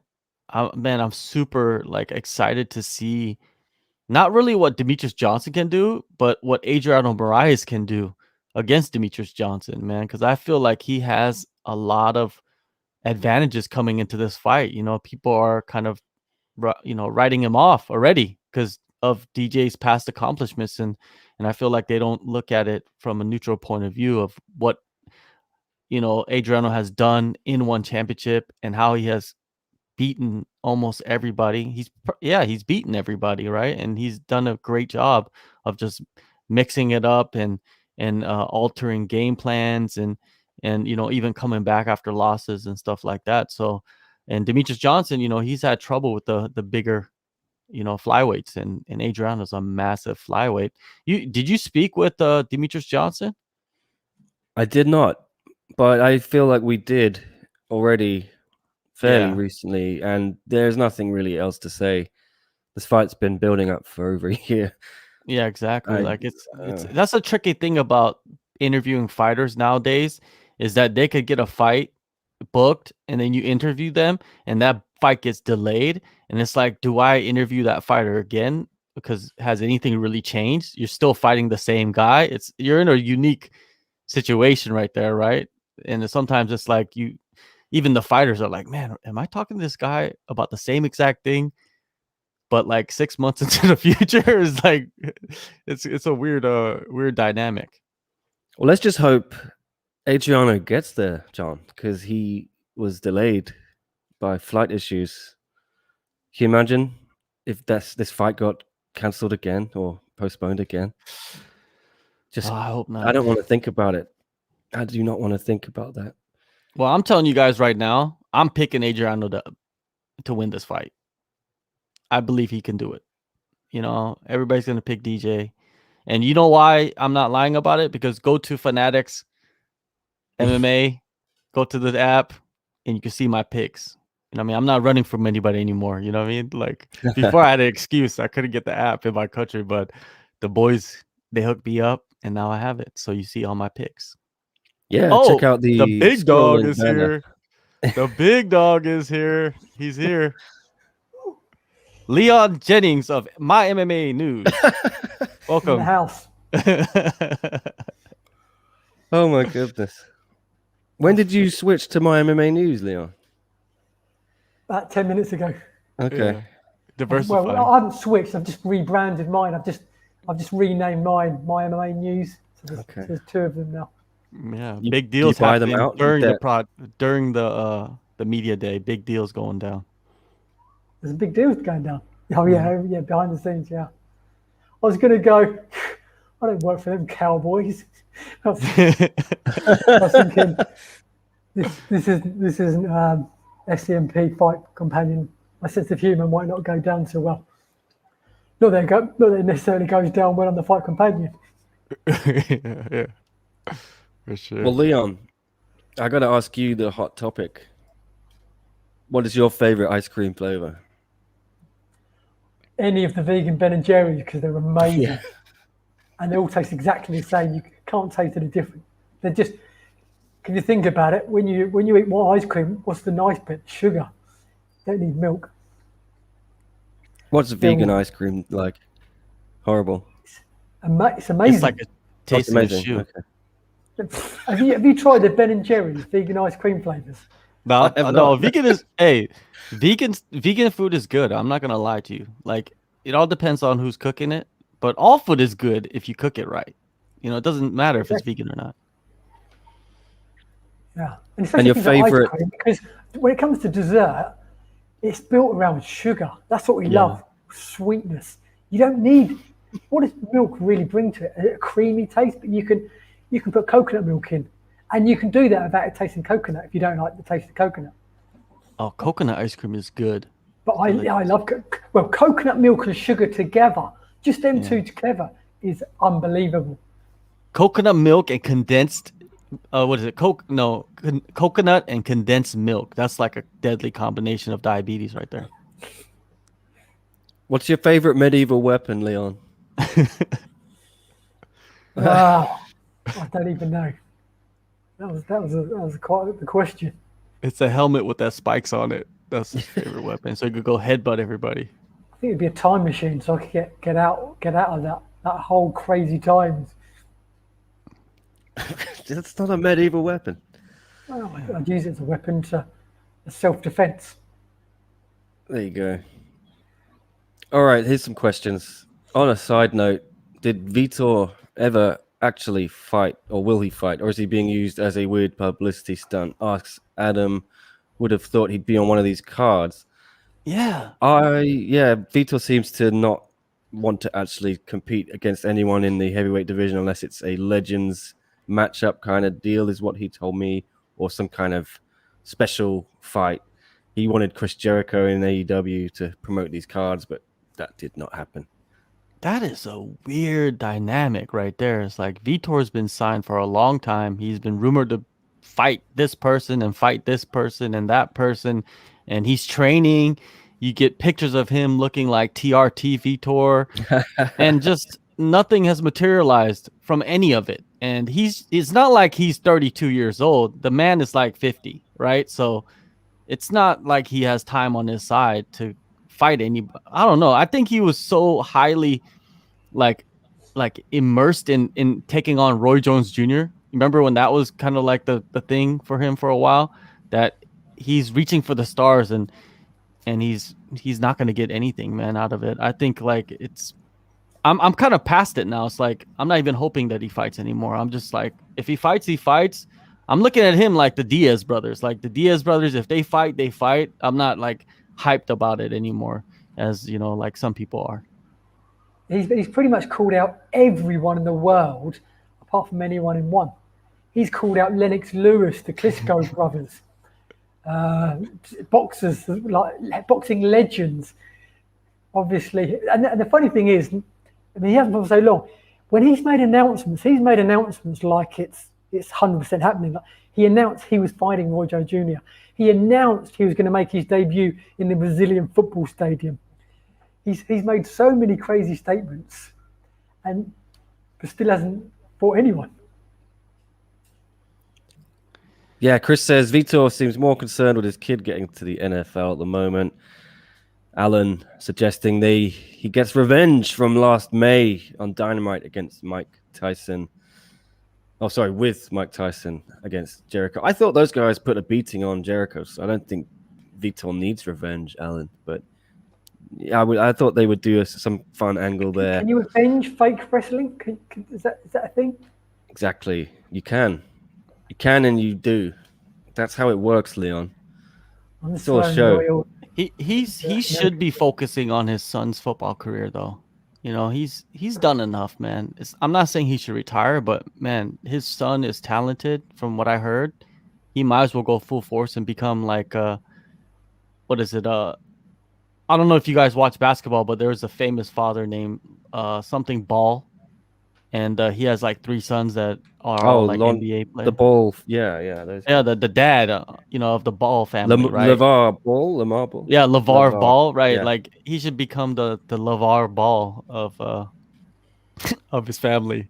You know what I mean? Just push for his son to go to the NFL. I wouldn't mind seeing that. But yeah, man, I think Vitor, it's like we shouldn't even talk about him anymore because there's nothing to talk about, right? Like he doesn't do anything. It's like he's training, but we're not going to see him fight. He's not going to fight no Mike Tyson or Jericho or Chael Sonnen or Anderson Silva or none of that. It's not going to happen. You know what I mean? Maybe they'll bring some boxer in and have Vitor box somebody, but other than that, I'm clueless. Well, see, I think I mean, he wants to compete in a rule set that combines MMA and boxing. How do you combine them in a unique sport? I mean, you've got kind of Muay Thai, which is in the middle, in a little bit, but I don't understand what he wants and how he expects that to work. But someone for me at that age, I know, John, you don't like to tell people to retire. I wouldn't tell them to retire. But at that age, you kind of think, I don't need to see him. Like you say, he's proved everything, don't need to see him fight. But the fact he signed for one championship, if he doesn't fight, that's just like the craziest signing ever.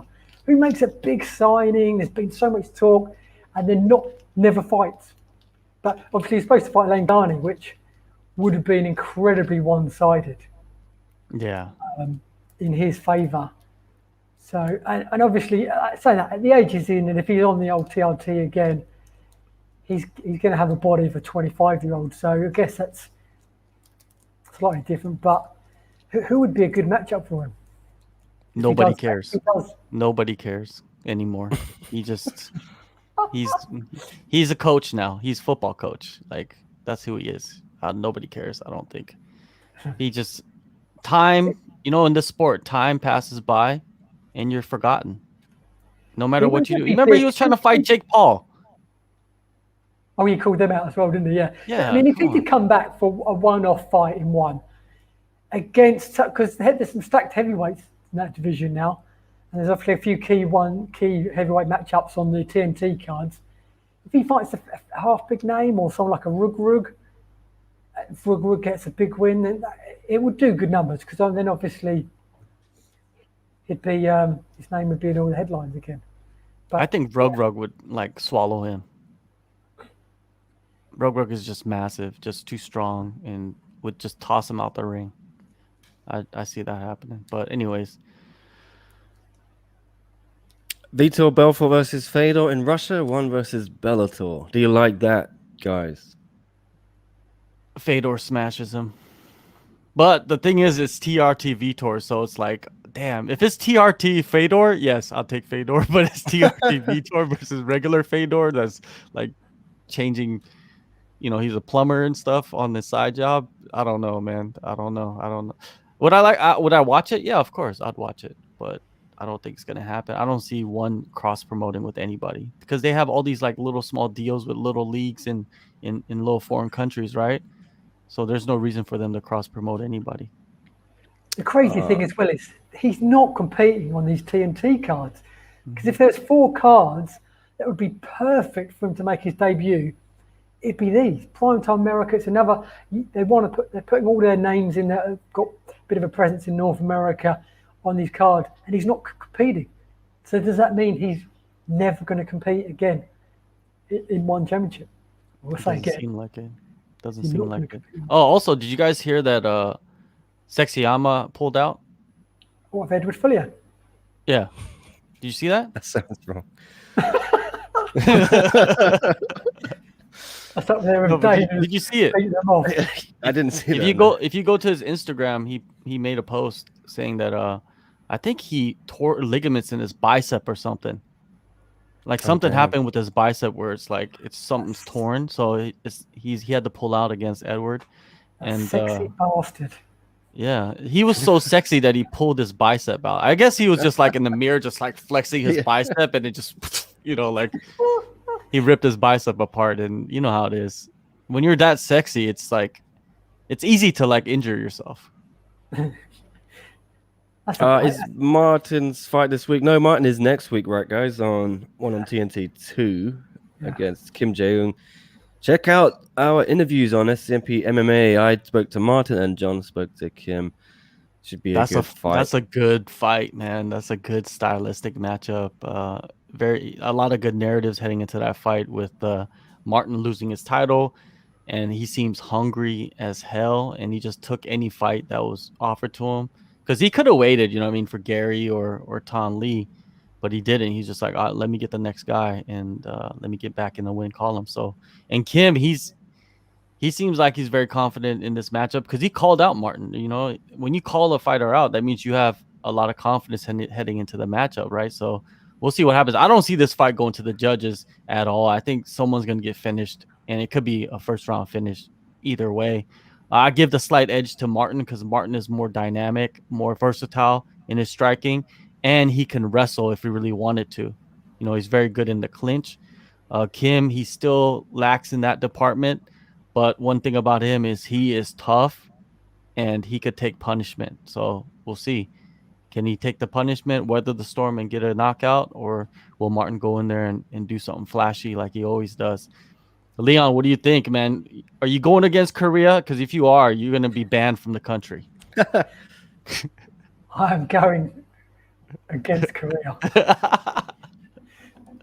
No, but I think Martin's just going to have a bit too much. Coming off the loss as well, he's going to be so up for this. And he got called out. So he's got so many chips on his shoulders going into this fight. He's going to prove, he wants to really prove his critics wrong. So no kimchi for you ever again. Yeah. But I think it's going to be a fun matchup. It should be. We've got a few more questions here, which you can do before we get out of here. If you guys are okay with that. Is it harder to cross-promote with ONE due to the strange weight class situation? Ryzen and Bellator are able to cross-promote. Why can't ONE do it? Asks Ghost Phantom 98. John, what do you think? I think it's not really about the weight classes. I think it's more about just business. You know what I mean? On the business end, stuff that I don't really know about too well, but I feel like there would be some obstacles, you know, getting everything lined up perfectly. With Ryzen and Bellator, you know, it takes a lot of work to get those cross promoting events together. They've only done one so far, and that was a massive, you know, ordeal for them. So I don't know. I don't think that's in the future for ONE. And in Bellator, I don't think they're trying to cross promote with like every promotion in the world, really. I think they're happy with Ryzen, and I think it's their way of kind of keeping their hands in the Asian market without actually having their promotions in Asia. And because, you know, Bellator, they're in Europe, you know, they have good, like the Euro series going on, and North America, of course, and Brazil. So for them to be in partnership with Ryzen and to do it with ONE championship, I don't think that that's a step forward. That's kind of a step to the side. I don't think they want to do that. Leon, do you have any thoughts on this topic? Yeah, I agree. I don't think it's going to happen anyway. I think that we're more likely to see trade between those promotions rather than cross-promotion fights. But even if they did, I don't think it'd be an issue. I think if it was under the one rule set, then the fighter and the other promotion would just have to adapt, and vice versa. And both fighters would be in the same boat on fight week. So I don't think that would be a particular issue if it did happen, which I don't think we think it will anyway. Chris asking, do you guys see the news about Thailand opening up and allowing foreigners to go to Muay Thai and MMA if vaccinated? Hopefully shouldn't be a problem as long as you get vaccinated. Well, I don't think Leon will be doing that, but did you see the news, guys? What do you think of this? I didn't see that. Okay. I was talking to, I actually did an interview with Loma Lukbumi, and that should be out later today or tomorrow. And I was talking with Loma, and I was talking with Frances. Frances is, I believe she's Canadian, but she's married to a Thai. She raises a gang of Thai kids, a gym. You know, she's very immersed into the Thai culture, right? A very nice person, one of the best people you'll meet in the industry. But she was telling me, yeah, that's true. Like, she says that Thailand is working on getting people back in with tourism, and that's the only way to do it is to vaccinate everybody in Thailand, and then if you want to come into Thailand, you're vaccinated without the quarantines and everything, and that's how they're gonna rebuild the country. And the sooner the better, man, because I'm pretty sure a lot of people are itching to go back to Thailand. Not just fighters, just people in general. You know, tourists. You know, people that are wanting to go there for extracurricular activities. I don't know, but there's people fiending to get back. So yeah, it's a good sign. I'm waiting to go back. Me and Nick got to go there and do some exposés. Well, my mum lives in Thailand, in Koh Phangan, little island there, and obviously it's a must for their country for tourism because that's where they make nearly all their money. So the last year has been a real struggle, particularly my mum was on a little island. No one's gone off the island, no one's come on the island. They've completely, distanced themselves from everyone and everything. So, and so having no tourists is a killer for them. So from that point of view, from Vida's point of view, again, gyms like Tiger Muay Thai, that must have hurt them. So, oh man, the whole industry, man, I guarantee it's just not good. Yeah, every industry. Here's some more questions quickly from Alan. Get them in. What's the biggest fight one can do live on TNT that would do the biggest rating? Leon, do you have any ideas? Wow, that's a good question. I need to think about. I think Eddie versus Christian. I'll throw it out there. If the stars align.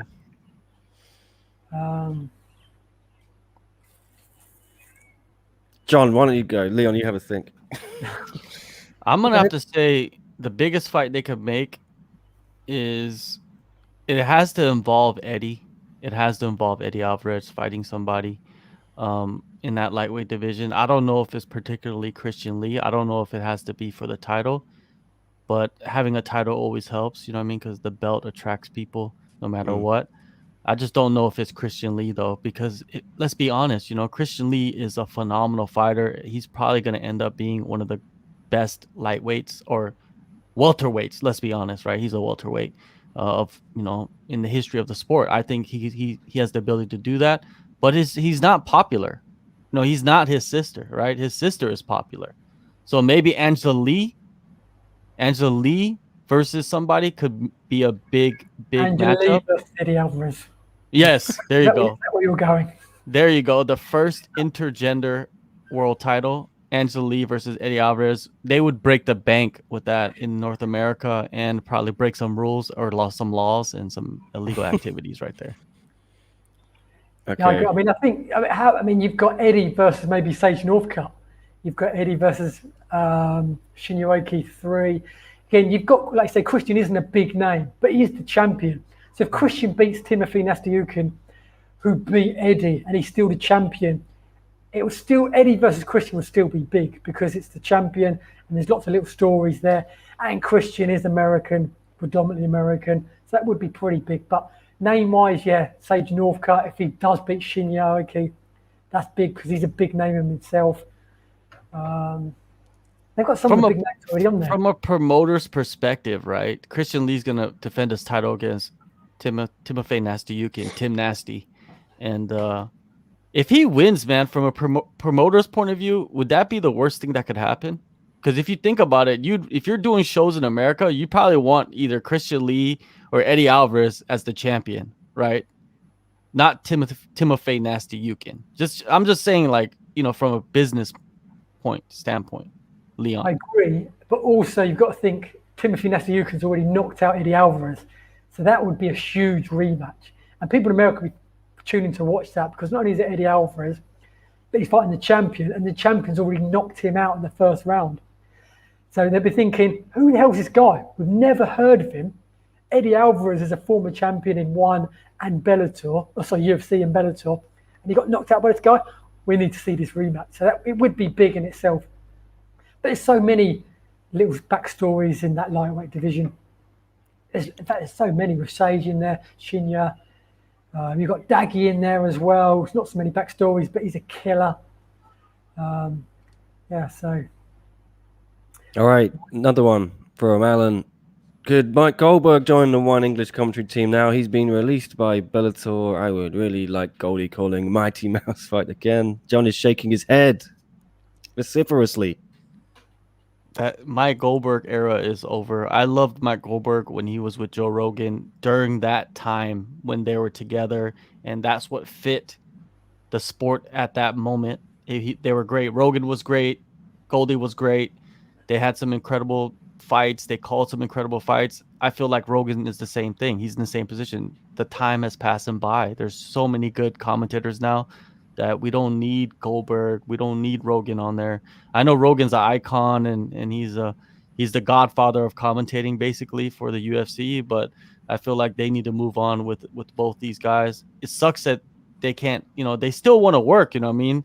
And you don't want to take away their livelihood, but man, there's so many other guys out there that are great at commentating that you don't really need a Goldberg. I don't know if you're going to bring in a commentator for one championship, you need to bring in a former fighter, like a legit world champion, like former fighter. They've started using Rich Franklin a bit more on the team as a trio, I think, which bodes. I think that's a good idea to make it 3-man team. What do you think, Leon? I agree. I mean, when it comes to Goldie as well, I think even if he was still, let's say, in his prime, I don't think one would sign him because obviously Bellator kind of took UFC's, whatever the word is, and then do they really want to be seen as just taking like what's the word? Sloppy thirds. Sloppy thirds, yeah, from UFC and Bellator. I love sloppy thirds, man. Like that's my life story right there. Sloppy thirds. That's the book, the title of my book, my autobiography. Oh, okay. So you know who they need to bring in? I'm gonna tell you right now who they need to bring in as the third man. I love Rich Franklin. He's all right, but man, they need to bring in Frank Mir. Frank Mir is one of the best commentators. He is phenomenal, man. Like he's not really connected to any promotion now anymore. He's doing the boxing stuff, but man, they need to sign him. And I think he would go over there and commentate it and one championship. Him, Schiavello, and Chilson. That's not a bad combination. I think that's an amazing shout out. Yeah. I mean, just listening to him the other day talking ahead of his boxing in the press conference, you could see the boxing, the person asking the boxing career, he's blown away by his answer. I think he joked saying, "No, you're going to take my job." Yeah, I think that'd be amazing. I don't know if he's on one's radar at all. He should be. I'd never thought that, but yeah, that'd be brilliant. Chatri watches the show every time, so Chatri, you listen. I'm looking at you right in the face. Call Frank Mir, sign him up. And that will also attract people too. You know what I mean? Frank Mir, if you go listen to his commentary, phenomenal. Like he's up there with like Brian Stan, guys that are not commentating right now, but they could do it all day, every day, phenomenally. Dan Hardy too. Dan Hardy's great. He signed for Bare Knuckle Fighting Championship because obviously that's who he signed for before he took his boxing fight. But so he is with a promotion, but then obviously it's not. It's a bare knuckle promotion. It's slightly different. Ghost Phantom, just on this same topic, then I'll get to the question that Sammy had. Do you guys feel Joe Rogan and DC are just podcasting instead of calling fights properly? Me, man. You know me. You know me. Like this is like DC when he's commentating without Joe Rogan, he is excellent. But when Joe Rogan sits next to him, he thinks like he's on a TV show or something. Like Ghost Phantom was saying. They think they're podcasting, and that's what makes the commentary terrible. And especially they're always doing it on the pay-per-view, so they're gonna get more eyes and they're gonna get more heat, and it's gonna continue. It's gonna continue and continue. And DC's basically taken over Joe Rogan's job. Like he even does the post-fight interviews, and he does a better job than Joe Rogan. Joe Rogan's like asking questions that doesn't even make sense, or he's asking the same canned questions to every fighter. Or he's just making mistakes, like to Jan Blachowicz saying like, "Oh, you used to fight at middleweight," and then Jan's like, "No, man, I never fought at middleweight. What are you talking about?" Like live on the post-fight interview, like I was like, "Damn, Jan, why you gotta do Joe Rogan like that?" And when he talked about, when he's talking to who was it, Viana, about the burglar that happened about 2 decades ago. Exactly. Man, that is weird stuff right there. Tom Taylor, he caught, I think he put a tweet, brilliant tweet. He said, "Does Joe think this is his podcast?" Like he was answering podcast type questions, not post-fight interview questions. Okay. Sammy Arnett was asking, what do you guys think of Hans Molenkamp losing Instagram followers after Dom Cruz exposed him? I haven't seen the numbers. How many has he lost? Have we seen that? He seems to be fighting back a little bit against the whole thing. Is he? I haven't heard anything from anybody. I don't follow him. He's still out there putting stuff up every time. Yeah. Oh, People really? comment underneath it. Yeah, I don't follow him, so I don't know like if he lost followers or what he's doing right now. But I wonder what if Monster's gonna do anything. Are they really investigating like the allegations? If not, then why even continue talking about it? You know, Hans is probably just gonna end up doing what he does, or he's gonna stop doing what he does and find another route. Who knows, man? Like, I think Hans is old news now. No one cares. Was it when we talked about before? It might have been one of you guys who said it. I think, did someone suggest that he has something over the Monster CEO, and that's why? Or did I read that? I can't remember. I read it, or someone told it to me that the reason that he's still there, considering he's hasn't really helped with Monster's reputation recently, is because he knows. Well, this is all alleged. Alleged. I must point that out. Yeah, alleged. And this is you know what, conjecture though? and rumor. So we're not Exactly. saying You know that. what though? There's a lot of stuff online, and then people make up a lot of stuff that goes up on social media and on YouTube comments, and the crazy part about it is we don't know if any of it's true or not, and we could only know what like we see, you know, through like social media, right? What he posted and the backstories to it. I think the best thing to do is not talk about Hans anymore, and don't give him any kind of, you know, if it's a fighter, it's a different story. But Hans is just some guy that gives out money to fighters, you know, like, and Rampage came out and protected him. Yeah. You know, he backed him, you know, and he was calling out other fighters saying like, you should be backing Hans too. And none of them actually came out and said anything about that. So we'll see Who what backed him happens, up? man. Rampage Who was Jackson. Rampage? Okay. Yeah. Well, I've seen a lot more who have not backed him No, and exactly. have criticized him. Exactly. Why don't we leave it there, guys? Because we'll be back tomorrow for the next media day. Oh, Leon, what's up? Point, just on the comments, I mentioned Dan Hardy. Obviously, Dan Yeah. Hardy's not the UFC now. He's a commentator people love. He's got his haters as well, but I guess if you're a strong personality, you do tend to, you're not really on the fence. You have your lovers and your haters, but I think he'd be great. And he kind of has that one championship philosophy of he's kind of a true martial artist and loves all the whole backstory and the tradition. And I think he'd be a great fit in one championship, along with Frank Mir. Well, I know the Fanatics boys are trying to talk to Dan, see if they can sort something out there. That'd be cool. I like Dan Hardy. Good dude. No idea what really happened there. The reason he left sounded... No, that tweet from Herb's wife did turn out to be fake. Yeah, I thought that was fake. It's fake. That's complete fake, and it's internal conflict, allegedly. You know, Dan will write a book in the future. He's pretty articulate. We'll probably find out like 15 years from now what actually happened. Dan is too outspoken, says Chris. Do you think so? I don't know. I don't know if he's out. Strong character. You know? But he's a traditional martial artist as well. Yeah, but I think he's not going to fluff the product away like Schiavello, Mike. We love Mike, the voice. But like today, you know, when someone asked him on the media call about comparing UFC and ONE, he went all in on how ONE is just as big as UFC, but it's not. We know it's not. And he was talking some of these metrics and numbers. I don't think Dan Hardy would necessarily do that. So that's maybe why he's not a good fit, in my opinion.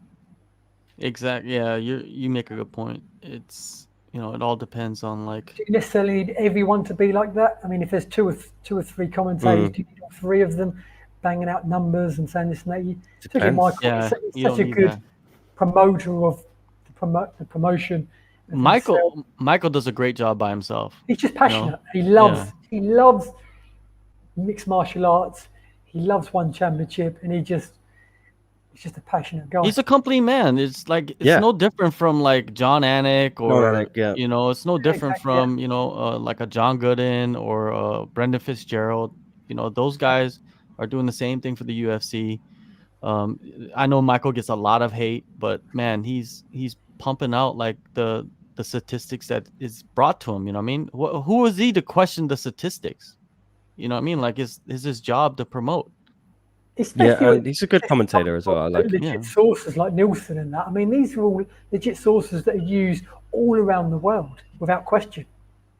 Yeah, I just think using online views to justify or claim something And it's all weird metrics that don't really matter. The matter is the zeros at the end of the paychecks and things and the revenue coming in. And that's One how thing, I think. yeah. Yeah, Go ahead. sorry, go ahead. No, Oh, no, I'm just I was like, ranting. one thing that we know for sure is from us doing Fight Companions, you know, the last half year or so, that people are interested. People want to watch One Championship because we've had some massive numbers ourselves, right? And we're not the type we don't have the money to fluff whatever we're doing, right? So whatever we put out there, it's real views. It's not like bot. It's none of that. So from our experience, there is a lot of people. Just think of that one Fight Companion we did that basically blew up the channel was the Ung fight versus the Ritter. That fight we had at live. I don't even know. I don't even know how many people were at there. Like tens of thousands of people was watching live for our Fight Companion. And I didn't even expect that to happen. And I'm pretty sure you guys didn't expect it to happen. Well, I thought that was for me, not Ongla. I thought. Well, yeah, because they thought you were gonna do a strip tease after the fight. That's the main event. So they're waiting for that. Oh, but no, the problem for one is how do you monetize those views from countries where the ad revenue is lower? I think I was talking to you, John, or was it Chris, about this, that we could get 100,000 views on an Ongla video, but the money will be so much lower than like the Dan Hooker one you did, which got nearly 100,000 views. Like that generated hundreds of dollars of US dollars of revenue, whereas the On one would do like a small percentage of that just because of the viewers of the countries they're from. I think that's the challenge one faces. How do you monetize these? They do get millions of views in some countries, but it's not the countries where that equals big bucks right now. They want the American market. They wanted China, but UFC's taken China, I think. How do they turn the US market in their favor? I don't know. This TNT cards is a good start, right? Yeah. Also, like they have these like broadcasting deals with all these different channels, right, in different countries. So I'm guaranteeing you they get a lump sum and they're paid up front for everything. And then the views is coming from the broadcasting companies. They're sending the info to One Championship, most likely, right? The viewership on television, not online. So, you know, the thing is, like, I don't know exactly. I'm not educated enough, and like I don't know all the numbers. You know, I know that sometimes the numbers sound crazy, but you know, potential is the word that they like to throw around a lot. But the UFC used those words too in the past. So it's not like it's just One Championship using that kind of language, you know what I mean, and stuff like that. And if the UFC was more open about their views, I think a lot of people would be surprised at some of the numbers, you know what I mean? How not high, but how low they would be. They have pay-per-view? Does Singapore have pay-per-view? I don't think one will ever go to a pay-per-view model. They did, right? In the past. They did it pay-per-view before, right? Leon, you should know. Leon would know. You've been to like 5,000 shows. Certainly not in the last 3 odd years that I've been covering one. Okay. But I think that's their plan, isn't it? The plan is to let everyone watch it for free, almost everyone. Build the brand, pump money in, build the brand, so they get to the point where they have so many diehard fans, and then fans are willing to pay some sort of money to watch the fights. And the TV and the numbers are well enough with the TV money coming in is increased over time. So that's obviously the long-term plan. And it's a risk, but Chatri is a businessman, the investors are businessmen. I'd guess they know what they're doing, even though it's they know more than me. High risk, high reward. What's that? They know more than me, definitely, about business, and I hope it works out for them. I just want to see one grow. I want to see Bellator grow, PFL. I want to see all these companies grow. More competition means more places for people to go and make money, and that's a good thing. That'll force the UFC to pay fighters more, hopefully, and to up their game as well. Nick, you need to get embedded in the offices in Singapore and just do your thing over there and see how everything is run. Shadow Chatri for like a week. I think that would be an interesting piece, man. I think that would blow up, to be honest with you. We need Nick on the second series of The Apprentice. Yes. Yeah, and the seat next to Chatri. Like that's the surprise. That's the surprise at the end of the season 1. You guys don't know yet, but Nick wins the show. You just spoiled it. You ruined the whole surprise. Well, we only have like 3 viewers, so it's all good. Okay. No one's worried. 15 right Okay. now. Well, you know. But anyways, well, yeah. I just gave you guys a spoiler, so you guys know that Nick is gonna be a rich man pretty soon. So hit him up. Could use the money, ladies. Hit him up. What do you want to leave it there, or what? For Because sure. we're gonna come back tomorrow morning, 9 a.m. Hong Kong time, whatever that is, US. I can't be bothered to figure it out now. I think it's 13 hours back on the 12 now, so it's not. It'd be 12. 9 p.m. in East Coast. There you go. I'll do a better job this time of promoting the stream. I'm sorry, I kind of did this one in the last minute because I didn't think I'd have the technological capabilities, but sorted that all out. So we will put out all the details of that on our socials, and yeah, we'll have Demetrius Johnson. We're gonna have. They might shove Adriano Moraes on that one because he missed today. He had flight issues.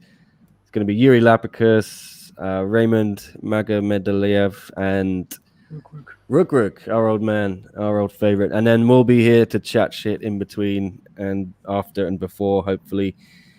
And then we'll hopefully do a preview maybe Wednesday with the Fanatics app. If you don't have that app, check the yellow banner now. Go download it. getfanatics.app/SCMP. There it is. I just removed it. Or you can go check the link in our description. You can join our SCMP MMA group, make your picks, compete against us, all that jazz. John, what you got coming up? Where can people find it? Well, I got interview coming up for SCMP. I got Dan Hooker. It should be out soon. Beneil Dariush, who has a big fight coming up against Tony Ferguson. That's gonna be out soon. I'm about to publish who else? those. Lance Palmer, interview PFL champion, 2-time $2 million man. We got his interview. Loma Luke Boomies coming out on the channel. Who else we got? I got Mackenzie Dern tomorrow. I'm gonna interview her. She got a fight this weekend, a huge fight, could have title implications. Who else? That's about it so far. You know what I mean? And maybe one little extra surprise later this week. And I'm working on this huge name right now, just massive name, not even a MMA star, but a huge like Hall of Fame athlete that is involved in MMA right now. I'm trying to get that lined up. We're gonna have it for SCMP MMA. Doing work, man. We're gonna have one of those 2-week spans, I think, that is gonna, get things popping. And it's the perfect month to do it. Yeah, big month ahead. We got 4 1 on TNT cards. We're going to be here for all of them. Previews, fight companions, media days, all those things. Leon, though, where can everyone find you and what have you got coming up? Find me just searching you Asian Persuasion MMA or www.apmma.net. I've got lots of one interviews. Spoke to And my MMA news now. I just posted a fun one this morning with Janet Todd and Jackie Bunton together. That was a fun one. Adriano Moraes, who's obviously missing today from the. If you get your fix of what he's up to, his preparations. Who else? Rug had an interesting chat with him later. Tyler Maguire, Reese McLaren. That's it for now. And then I think I'm talking to Martin tomorrow and the Team Mackay guys as well. Although it might be one man down now. Well, Leon, it's always good catching up with you. And don't forget, guys, you could catch Leon also on the street corners of Cambodia. He's the king out there. So just if you're out there, just toss his name around and people treat you like royalty. Yeah, smash the like button, like WMMA Scene Now says. Bruce just got here. The show's over. We'll listen to it later. Yeah, Bruce, ignore the first 5 minutes or so. I didn't have the audio on properly. Just skip ahead. Figured it out eventually. That's it, boys. Yes, thank you, Leon. Thank you, John, for joining me. Will you be joining us again, Leon, tomorrow? Or how's your schedule? Yeah. Okay. Yes, sir. Well, let's see you all tomorrow. Thanks for watching. We'll catch up with you next time. Cheers, guys.